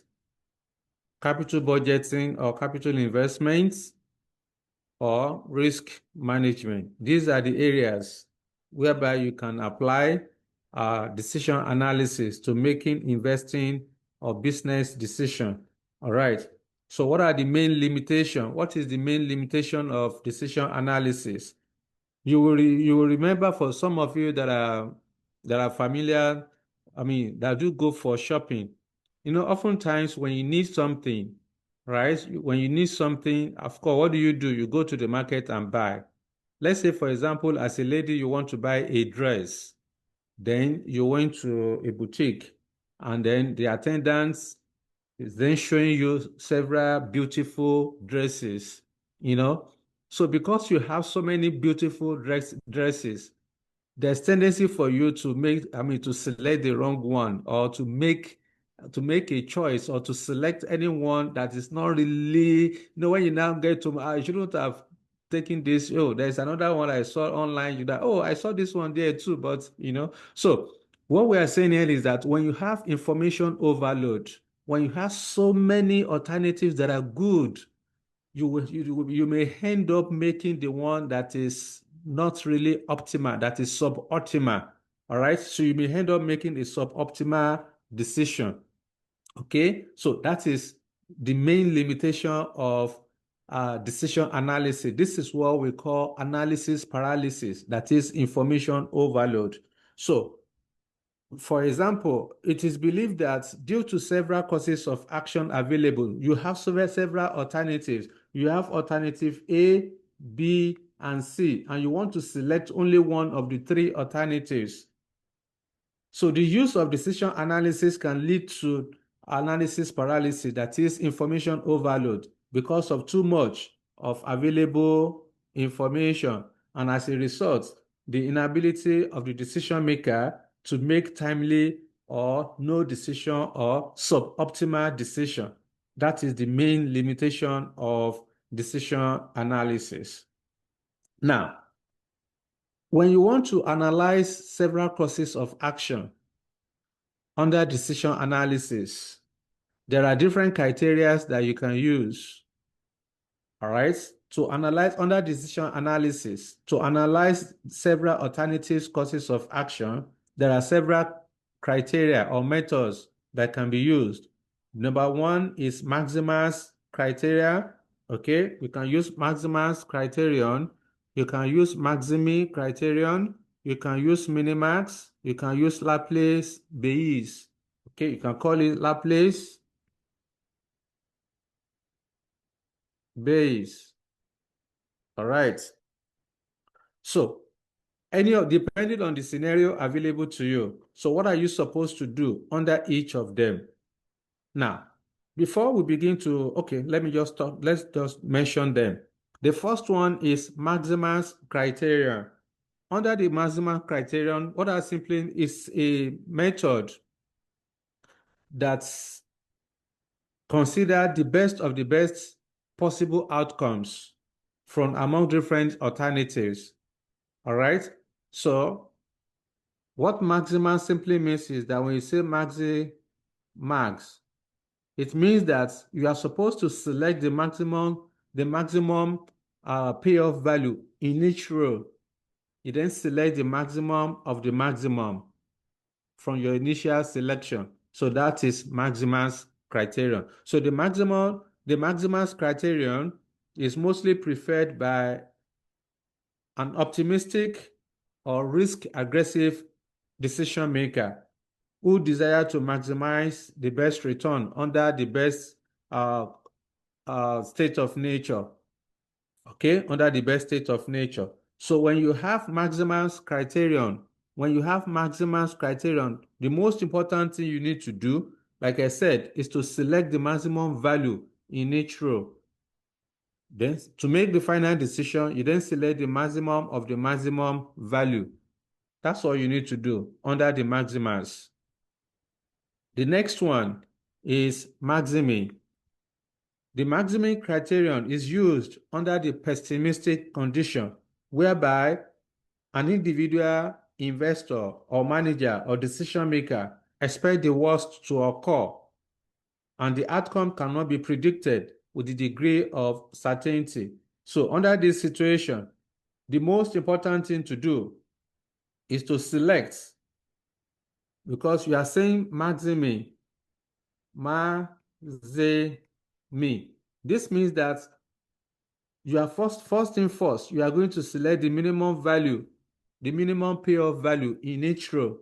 You then select the maximum of the minimum. So the decision maker expects the best of the worst occurrence to the best of the worst to occur. That is the Maximi. I repeat, under Maximi, the first thing you need to do is to select the minimum value in each row.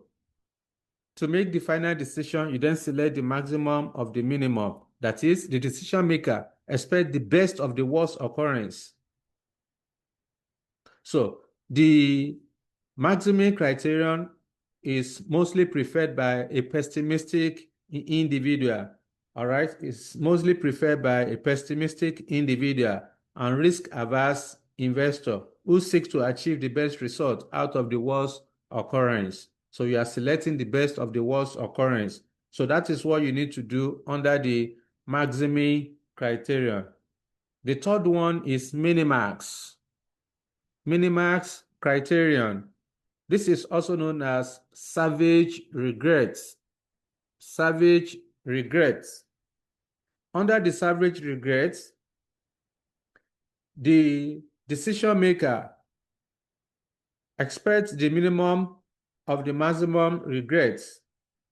So this is a situation whereby the decision maker expects to minimize the opportunity loss through a bad decision taking. I repeat, under minimax criterion, the decision maker expects to minimize the opportunity loss through bad decision. So it is a decision criterion that minimizes the maximum regrets. And it is mostly preferred by a risk-neutral decision maker or sore loser. It is mostly preferred by a risk-neutral decision maker or investor or manager or sole loser who wishes to avoid any wrong decision being made. So that is minimax. Now, under the minimax criterion, what are you supposed to do? 5 steps. The first thing you are going to do is to identify the highest value in each column. So from your payoff table, you are going to identify the highest value in each column. Then step 2 is to deduct the highest value from itself and from other value in each column. Step 3 is to construct a regret table, a savage regret table. You then put the result of step 2 into the table. Step 4, you then select the maximum. You know, we say maximum, minimax, you say minimax. So what it simply means is that in that step 4, you then select the maximum payoff value from your regret table. To make the final decision, you select the minimum of the maximum. So that is the minimax criterion. So I said step 1, identify the highest figure in each column. Step 2, deduct the highest figure from itself and other value in the column. Step 3, construct a new table known as savage regret table and put the result of step 2 in the table. Then step 4, select the maximum value in each row. Then step 5, select the minimum of the maximum value. That's all you need to do. Okay, that's all you need to do under the minimax. The last one is Laplace. Laplace rule is also known as the principle of insufficient reasoning or the principle of indifference. The principle asserts that equal probability should be assigned to each state of nature if there is no available information about the probability of the various possible outcomes. So, as far as Laplace Bayes is concerned, you are supposed to assign probability of 1 over n to each payoff value under each state of nature. So the number of n will be equal to state of nature. N is equal to number of state of nature. Remember what I said, state of nature is the event in the economy. In the economy, you can have high, medium, low, good, bad, worse, boom, recession, and all of that. Those are the state of nature. So the number of probability you are going to assign to each payoff value will depend on the number of states of nature. So if you have 2 states of nature, then you are going to assign probability of 1 over 2. If you have 4 states of nature, you assign probability of 1 over 4 to each payoff value. So at the end of the day, any alternative with the highest expected value should be selected. That's all you need to do. is very straightforward. Decision analysis is very straightforward. The only challenging area in decision analysis is where you are not given the payoff value, whereby you'll be the one to generate the payoff value. That's only when you can find it difficult, but I will simplify it. In the last time I tested this was November, was it November or May? Was in May 2023, question number 1B. Let me see, question number 1B. So because of time, let's quickly go through that together. Let's go through that. So,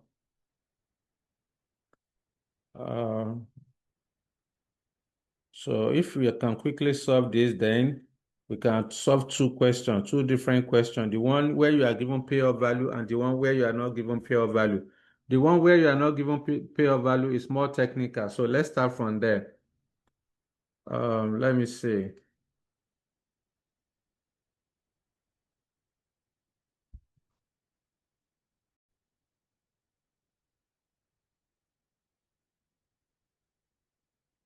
So let's have this illustration, please. Yes, who is helping us to read? Who will help us?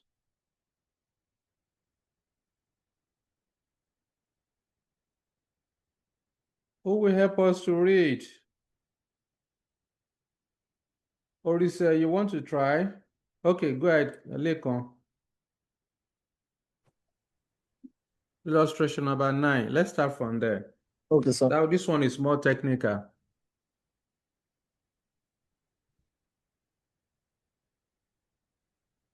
Recently, Panorama Limited decided to open a small new apple shop in Owerri to be managed by a shopkeeper. The shopkeeper is deciding on the number of boxes of special apples it hopes to buy each day. A box of apple earn a contribution of 400 naira and cost 250 naira. Demand of apple is uncertain and could vary from 30 boxes to 10 boxes. Any apple that is purchased but not sold will be thrown away at the end of the day. The shopkeeper has decided that he will buy 10 boxes, 20 boxes, or 30 boxes each day. And these are the only three options he wants to consider. Required, Roman figure I1, Roman figure I. Construct the payoff table for this business in Owerri. Roman figure II. How many boxes should the storekeeper purchase if the decision is based on the Maximus decision rule, Maximin decision rule, and Minimus regret decision rule? Give reasons for your decision.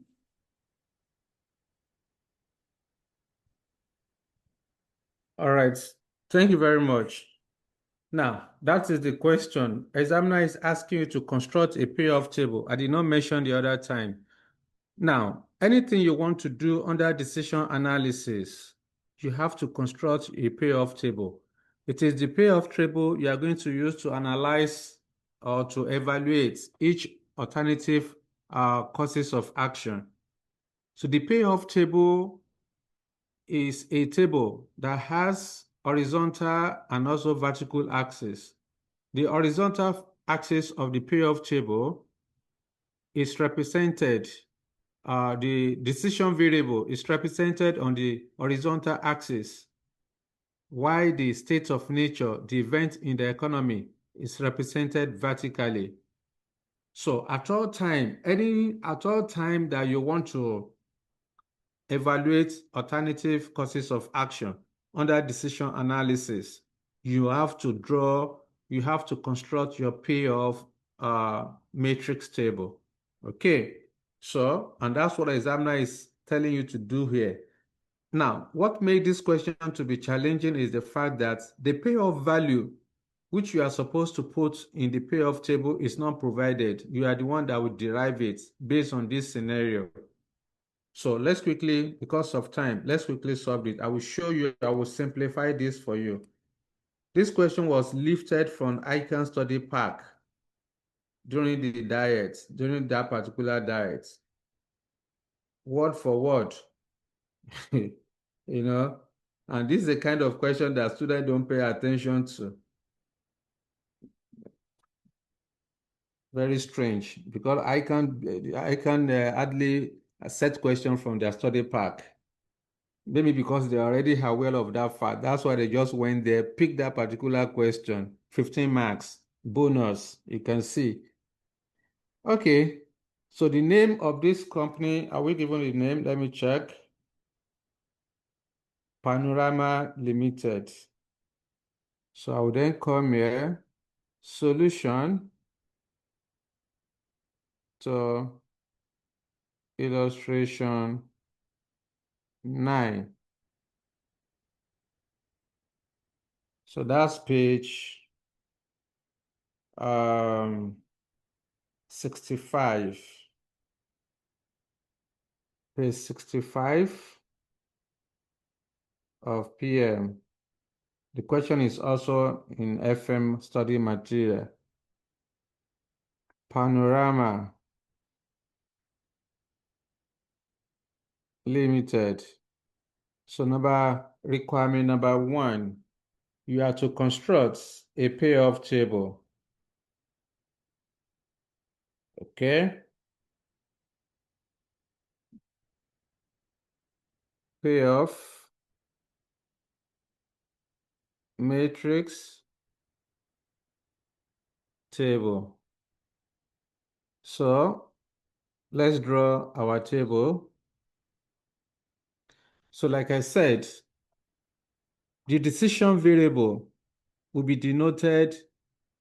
represented horizontally, while state of nature will be represented vertically in the payoff matrix table.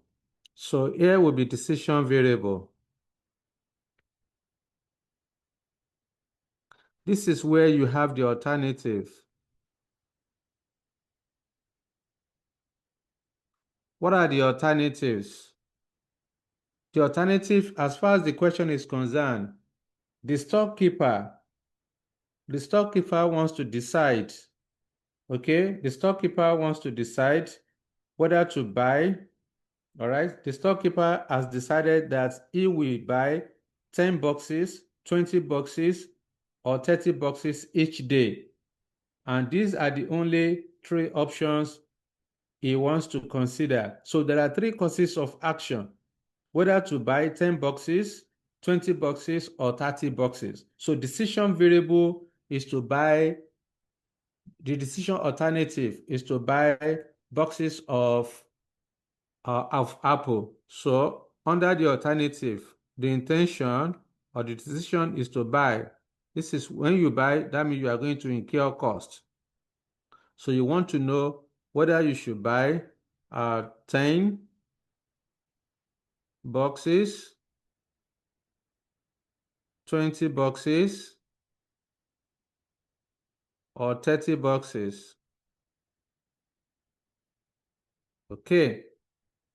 Now, state of nature. State of nature. This will be represented vertically. Since you are buying horizontally, you want to know whether you should buy 10 boxes, 20 boxes, or 30 boxes, and we have represented that horizontally. So that means the revenue which the company is going to earn from the customer will be represented vertically. At times, it could be either way. At times, the decision variable may be where you are going to have revenue and your cost will be under state of nature. So it depends on the question. But as far as this particular question is concerned, you want to make a decision whether you should buy 10 boxes, 20 boxes, or 30 boxes. So the state of nature, which is demand in this case, let me call it contribution. We are giving cost and contribution. So demand, where you have contribution. Okay. So that when you are doing your calculation, you are going to compare, you are going to start from your contribution. You know, contribution less cost will give you profits. Okay. That's what we want to do. Then, we don't know yet the payoff value. We are the one that will determine the payoff value ourselves.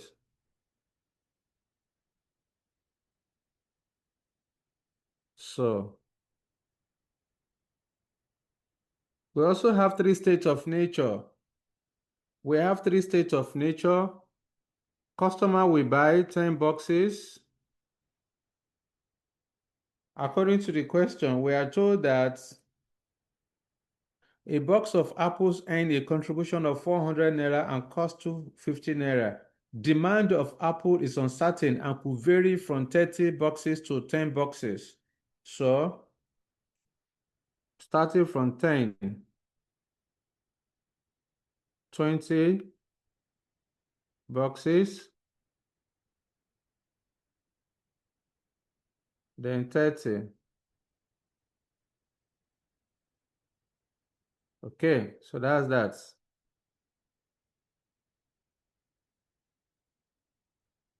So in this case, we have three variables. We have three variables under the decision. We have three alternatives. Then we also have three states of nature. So 3 multiplied by 3 will give us 9 possible outcomes. So we are going to have 9 possible outcomes. So like I said, what made this question to be challenging is the fact that we are not given payoff value. Each cell, each 1, 2, 3, 4, 5, 6, 7, 8, 9 cells that we have here supposed to have a payoff value, but examiner did not give us. So we are the one that will determine the payoff value by ourselves. Therefore, to do this, remember, profits. In the question, we are given contribution of 400 naira. We're also given cost of 250 naira. Therefore, profits will be equal to contribution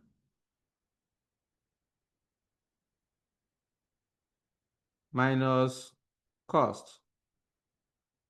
So how do you then determine value for the first cell or for all the 9 cells? This is what you are going to do. Anywhere you have cash inflow, that is your starting point. So you are going to minus your cash inflow from cash outflow. Remember, contribution is cash inflow. Cost is cash outflow. Therefore, the first column, you are supposed to pair the first column with the 3 rows. Because of time, let me do it this way. To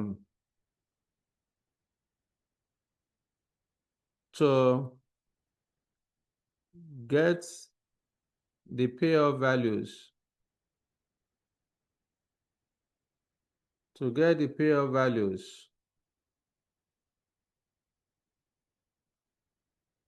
the most important thing to do is to pair each column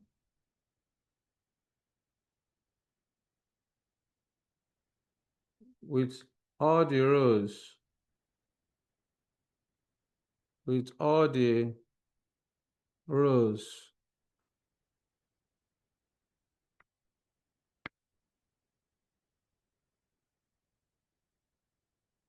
one at a time.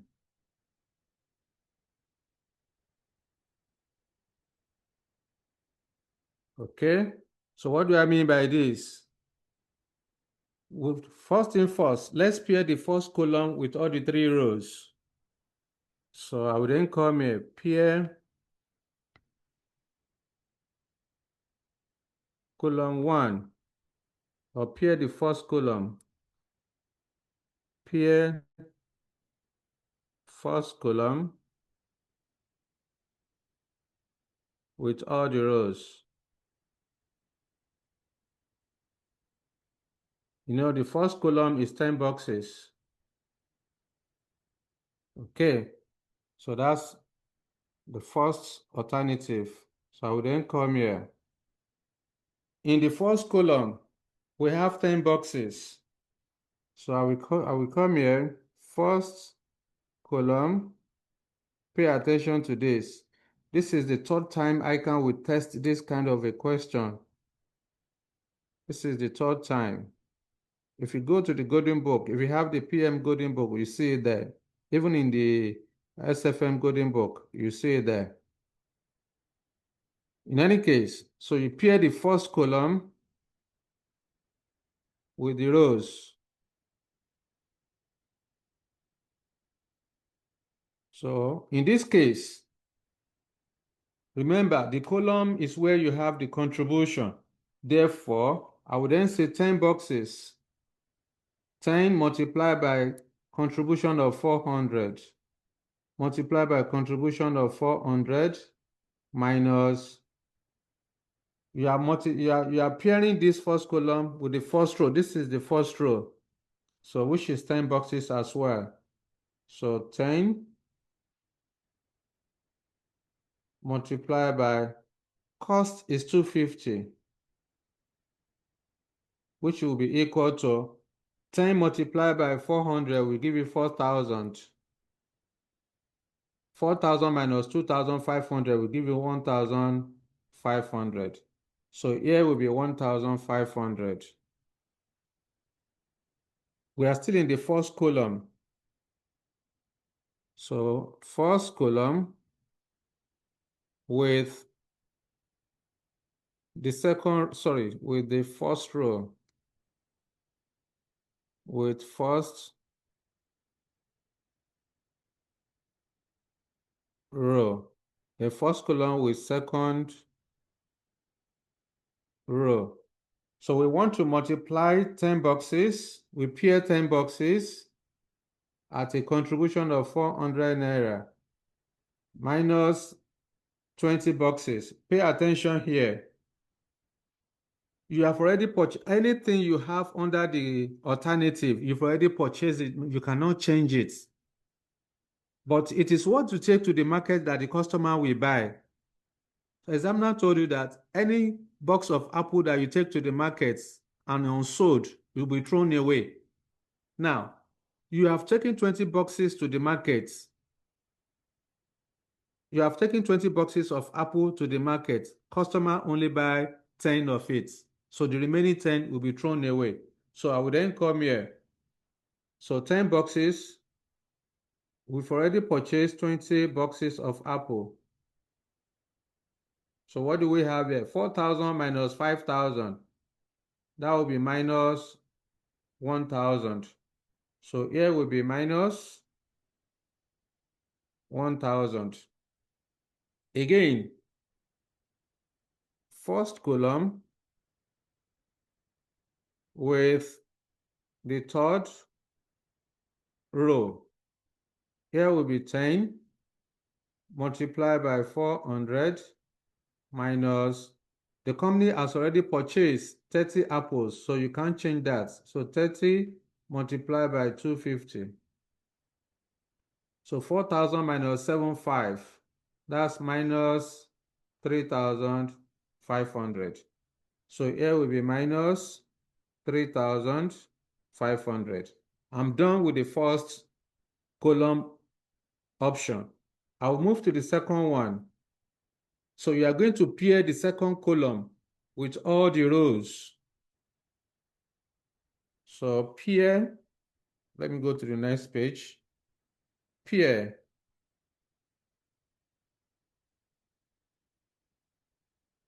Second column with the rows.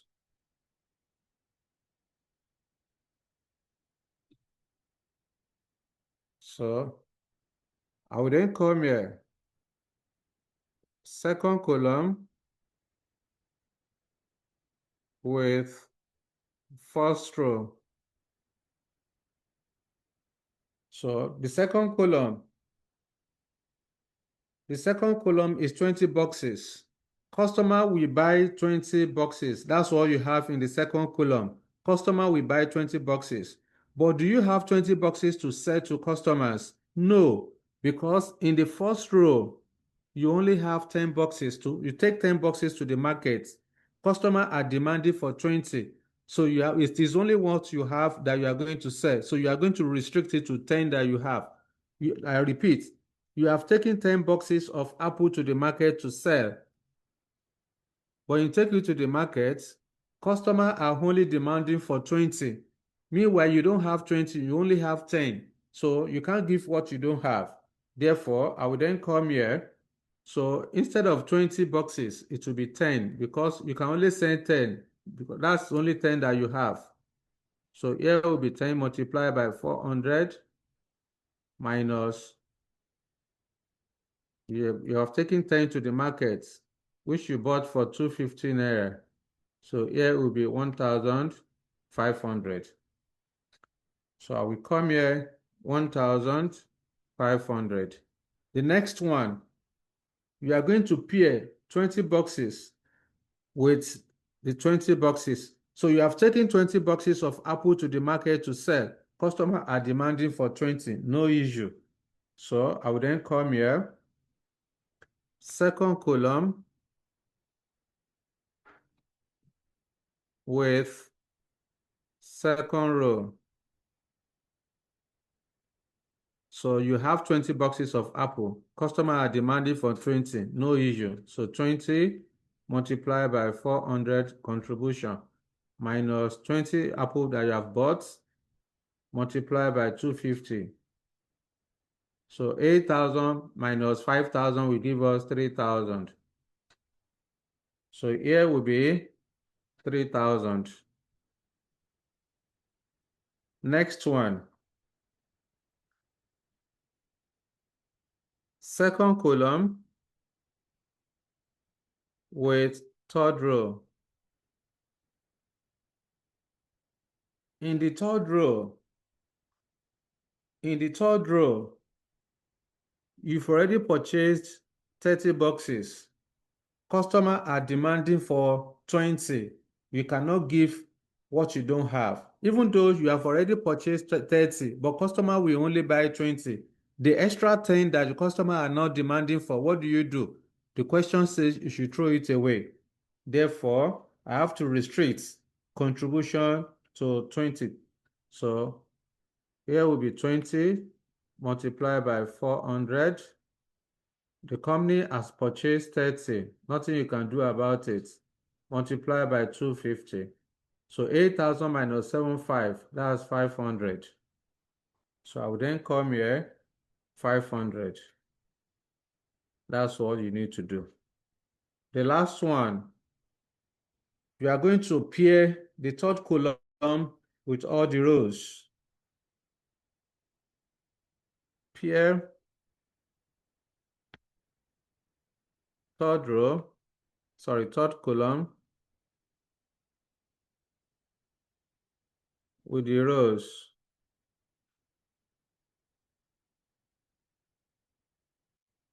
All right, so third column with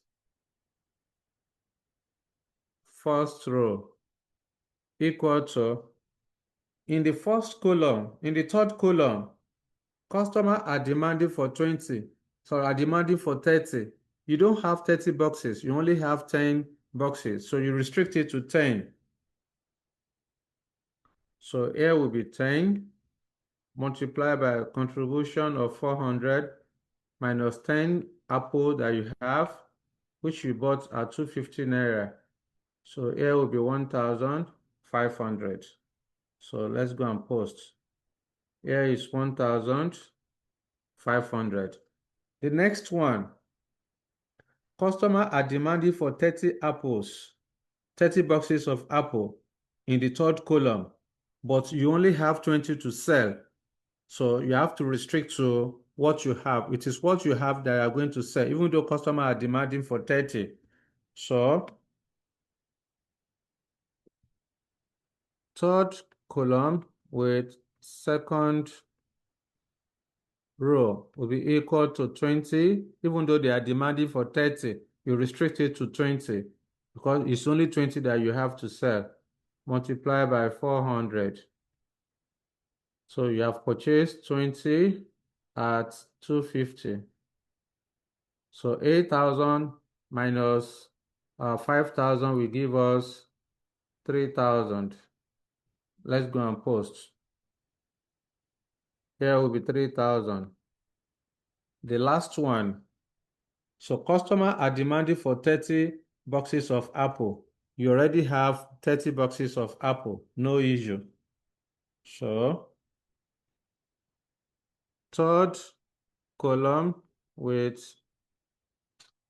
third row. Customers are demanding for 30 and you have the 30. So multiply by 400 minus, you have already purchased 30 as 250 naira.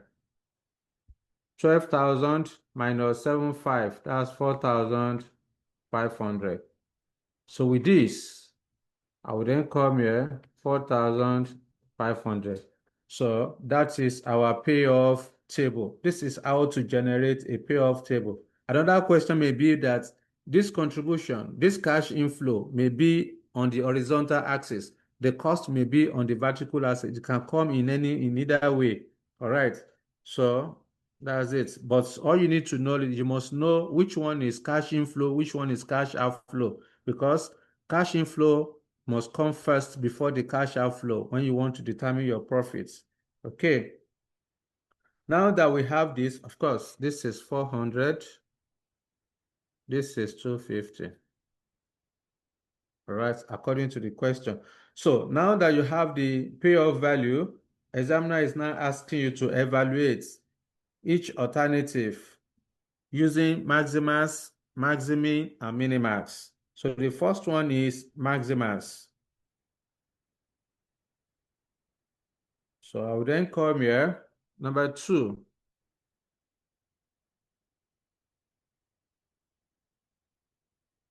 Evaluation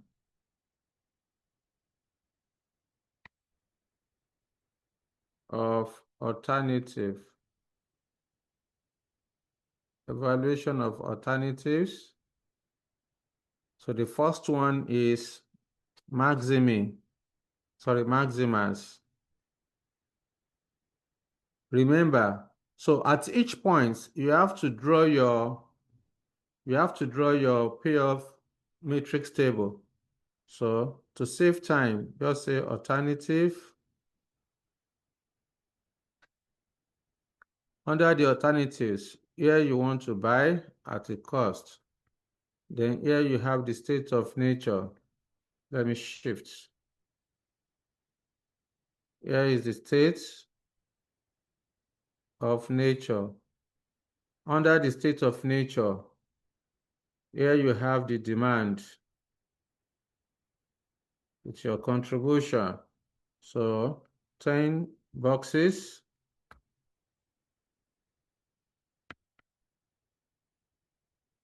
10 boxes, 20 boxes, 30 boxes, 10 boxes,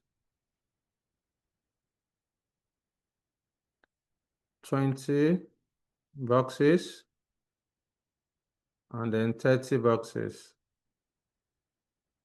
A student was asking me few weeks ago, and I was taking this in the physical class, saying that is it not possible to just use only one table instead of drawing table at every time? So can't you use only one table? I say you are on your own. You are looking for shortcuts. As you are looking for shortcuts, also you will lose valuable mark. So it's better do it the normal way.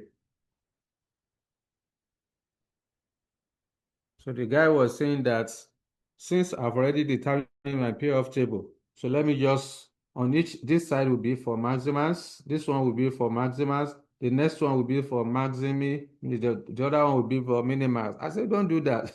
How do you want to use one table for for all the requirements given to you.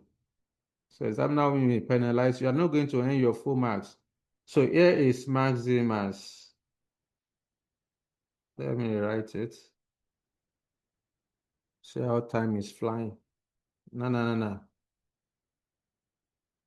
Our time is almost up. So let me just rush it.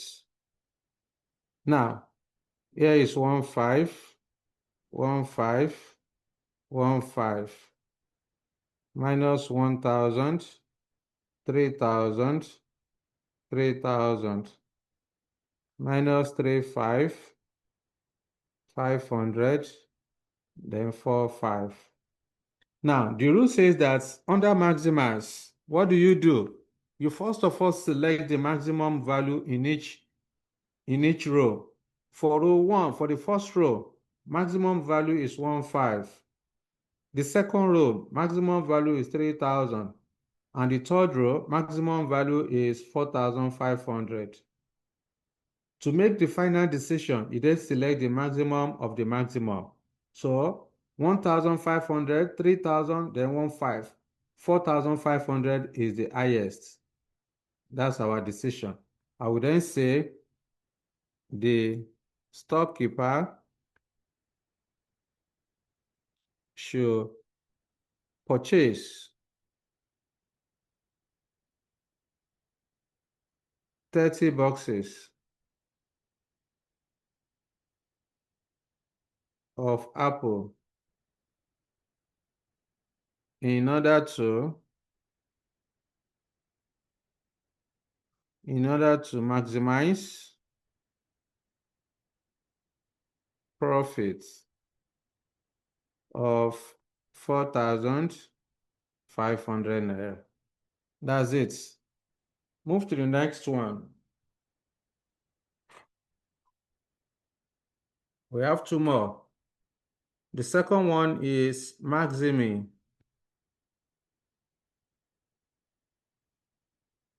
Under maximi criterion,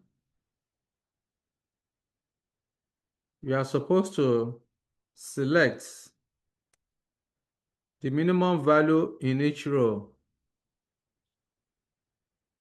You then select the maximum of the minimum. That's all.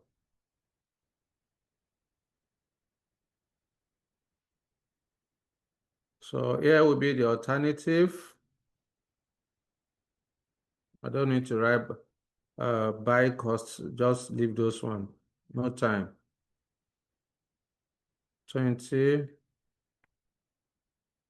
30 boxes. Then state of nature. We have 10 boxes, 20 boxes, 30 boxes.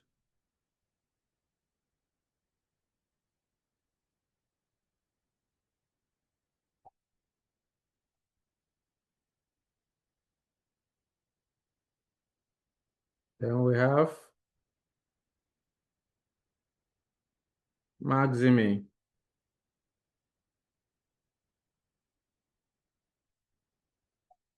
So here is 1,500, 1,500, 1,500, minus 1,000, 3,000, 3,000, minus 3,500, 500, then 4,500.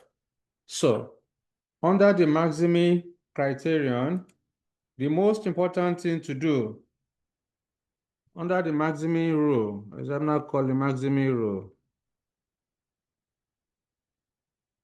maximax rule. Okay, so under the maximi, the most important thing you need to do, 2 steps. The first step is to select the minimum value in each row.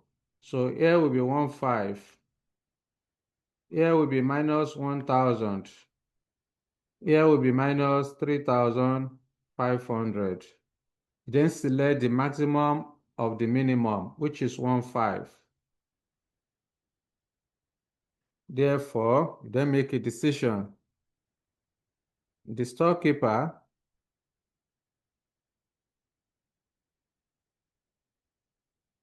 should purchase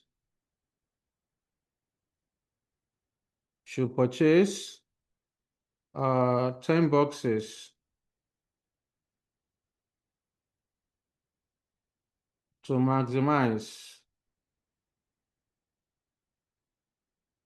maximize the profits of 1,500.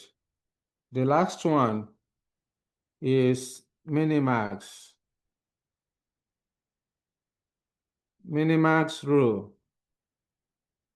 Under the minimax rule, you have 5 steps which you are expected to carry out. Let's outline our table first. Alternative,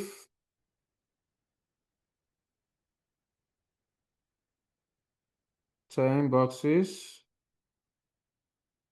20 boxes, 30 boxes.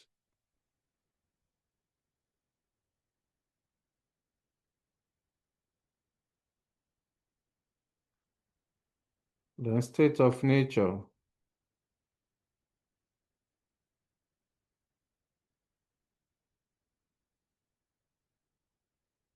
Ten boxes, 20 boxes,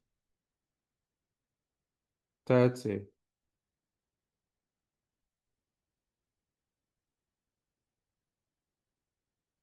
So let's make it wider a little bit. Now, for our payoff table, first step says you should identify the highest figure in each column. For the first column, highest figure is 1,500. Highest figure is 1,500. In the second column, highest figure is 3,000. Here is 3,000. In the third column, highest figure is 4,500. So, second step says deduct the highest figure from itself and from other figures in each column. So 15 minus 15 will give us 0. So 15 minus 1,000 minus 1,000 minus 1,000. So this will give us 25. Minus times minus will change to positive. So this will give us 25. Then 15 minus 35.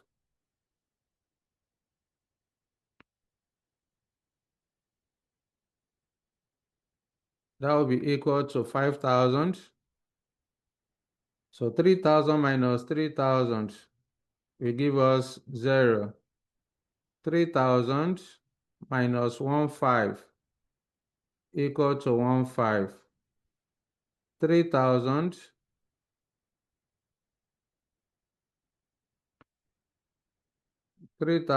minus 500 will give us 25. 45 minus 45 equal to 0. So 45 minus 15 equal to 2,500. Then 45 minus 3,000 equal to 1,500. So step 3 says you should construct a new payoff table known as Savage Regret Table. So I will then come here, Savage Regret table. Yes, Tosin? All right, sir. What's up? The top that is 4-5 and 1-5 should be 3,000, so for the 30 boxes. Oh, Column 42, yeah, yes. you're correct. Thank you. 3,000, yeah. So alternative,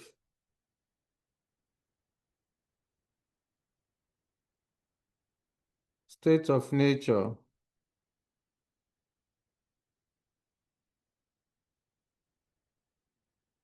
So we have 10 boxes,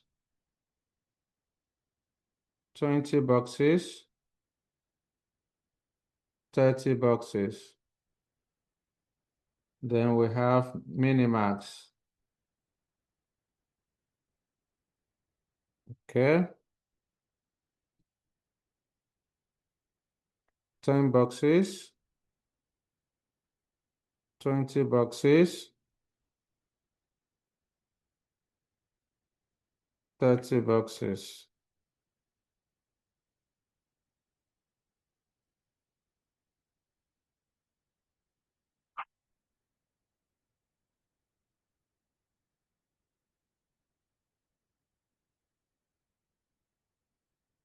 All right.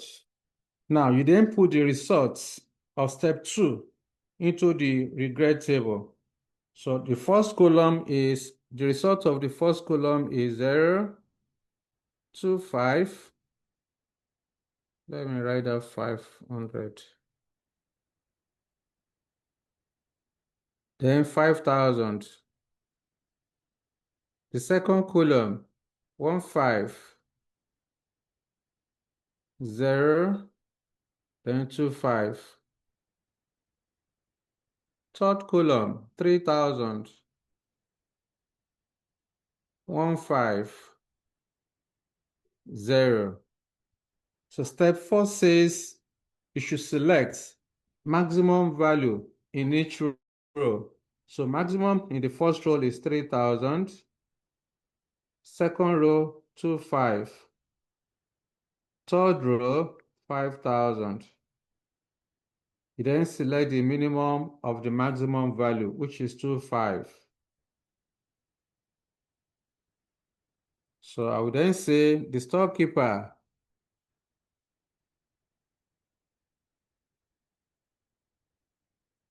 should purchase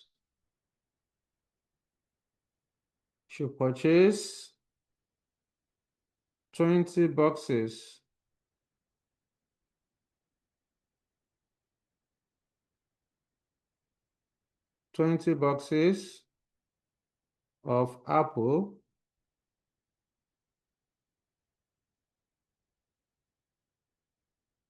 to minimize, in order to minimize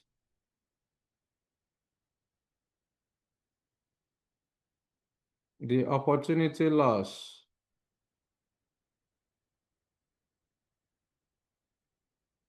of 2,500. Okay, so that's it. It's no more than this. This is the most difficult part of decision analysis, where you are not given the payoff value. To get the payoff value, the steps I gave to you earlier on, so are what you are going to do. Okay, so this is it. It's no more than this. So we can't solve more than one illustration. You can go to your Finder questions, go and identify more questions there. If you have the golden book, I think I have about 5 or 6. Let me check. Let me see if I can quickly run you through that. We don't have time again. So when next we are meeting, we're also meeting tomorrow for PM, whereby we are going to be treating the last topic, which is going to be learning curve theory. So let me open my golden book just to demonstrate that. So you need to go and practice as many questions as possible. You don't know what is coming, so you have to go all out. You have to go all out. We don't have time again to practice more illustrations. So, yeah, let me see. Which one is this one? I think this is the one. Yes, this is the one I just saw now. So let me. So go and practice. Go and practice. There are several illustrations in this material in the golden book that you can practice on your own. So I would have loved to solve this one, but no time again. So please, if you have the material or you have the Pathfinder questions and answers, please ensure you practice as many questions as possible. Okay, so this is the second illustration you have in your learning material, Zebrato Limited. I can't go through that now. We don't have time again. All right, but it's what it is. This is the one we just solved. There's a particular diet where examiner was asking for the attitude of decision maker.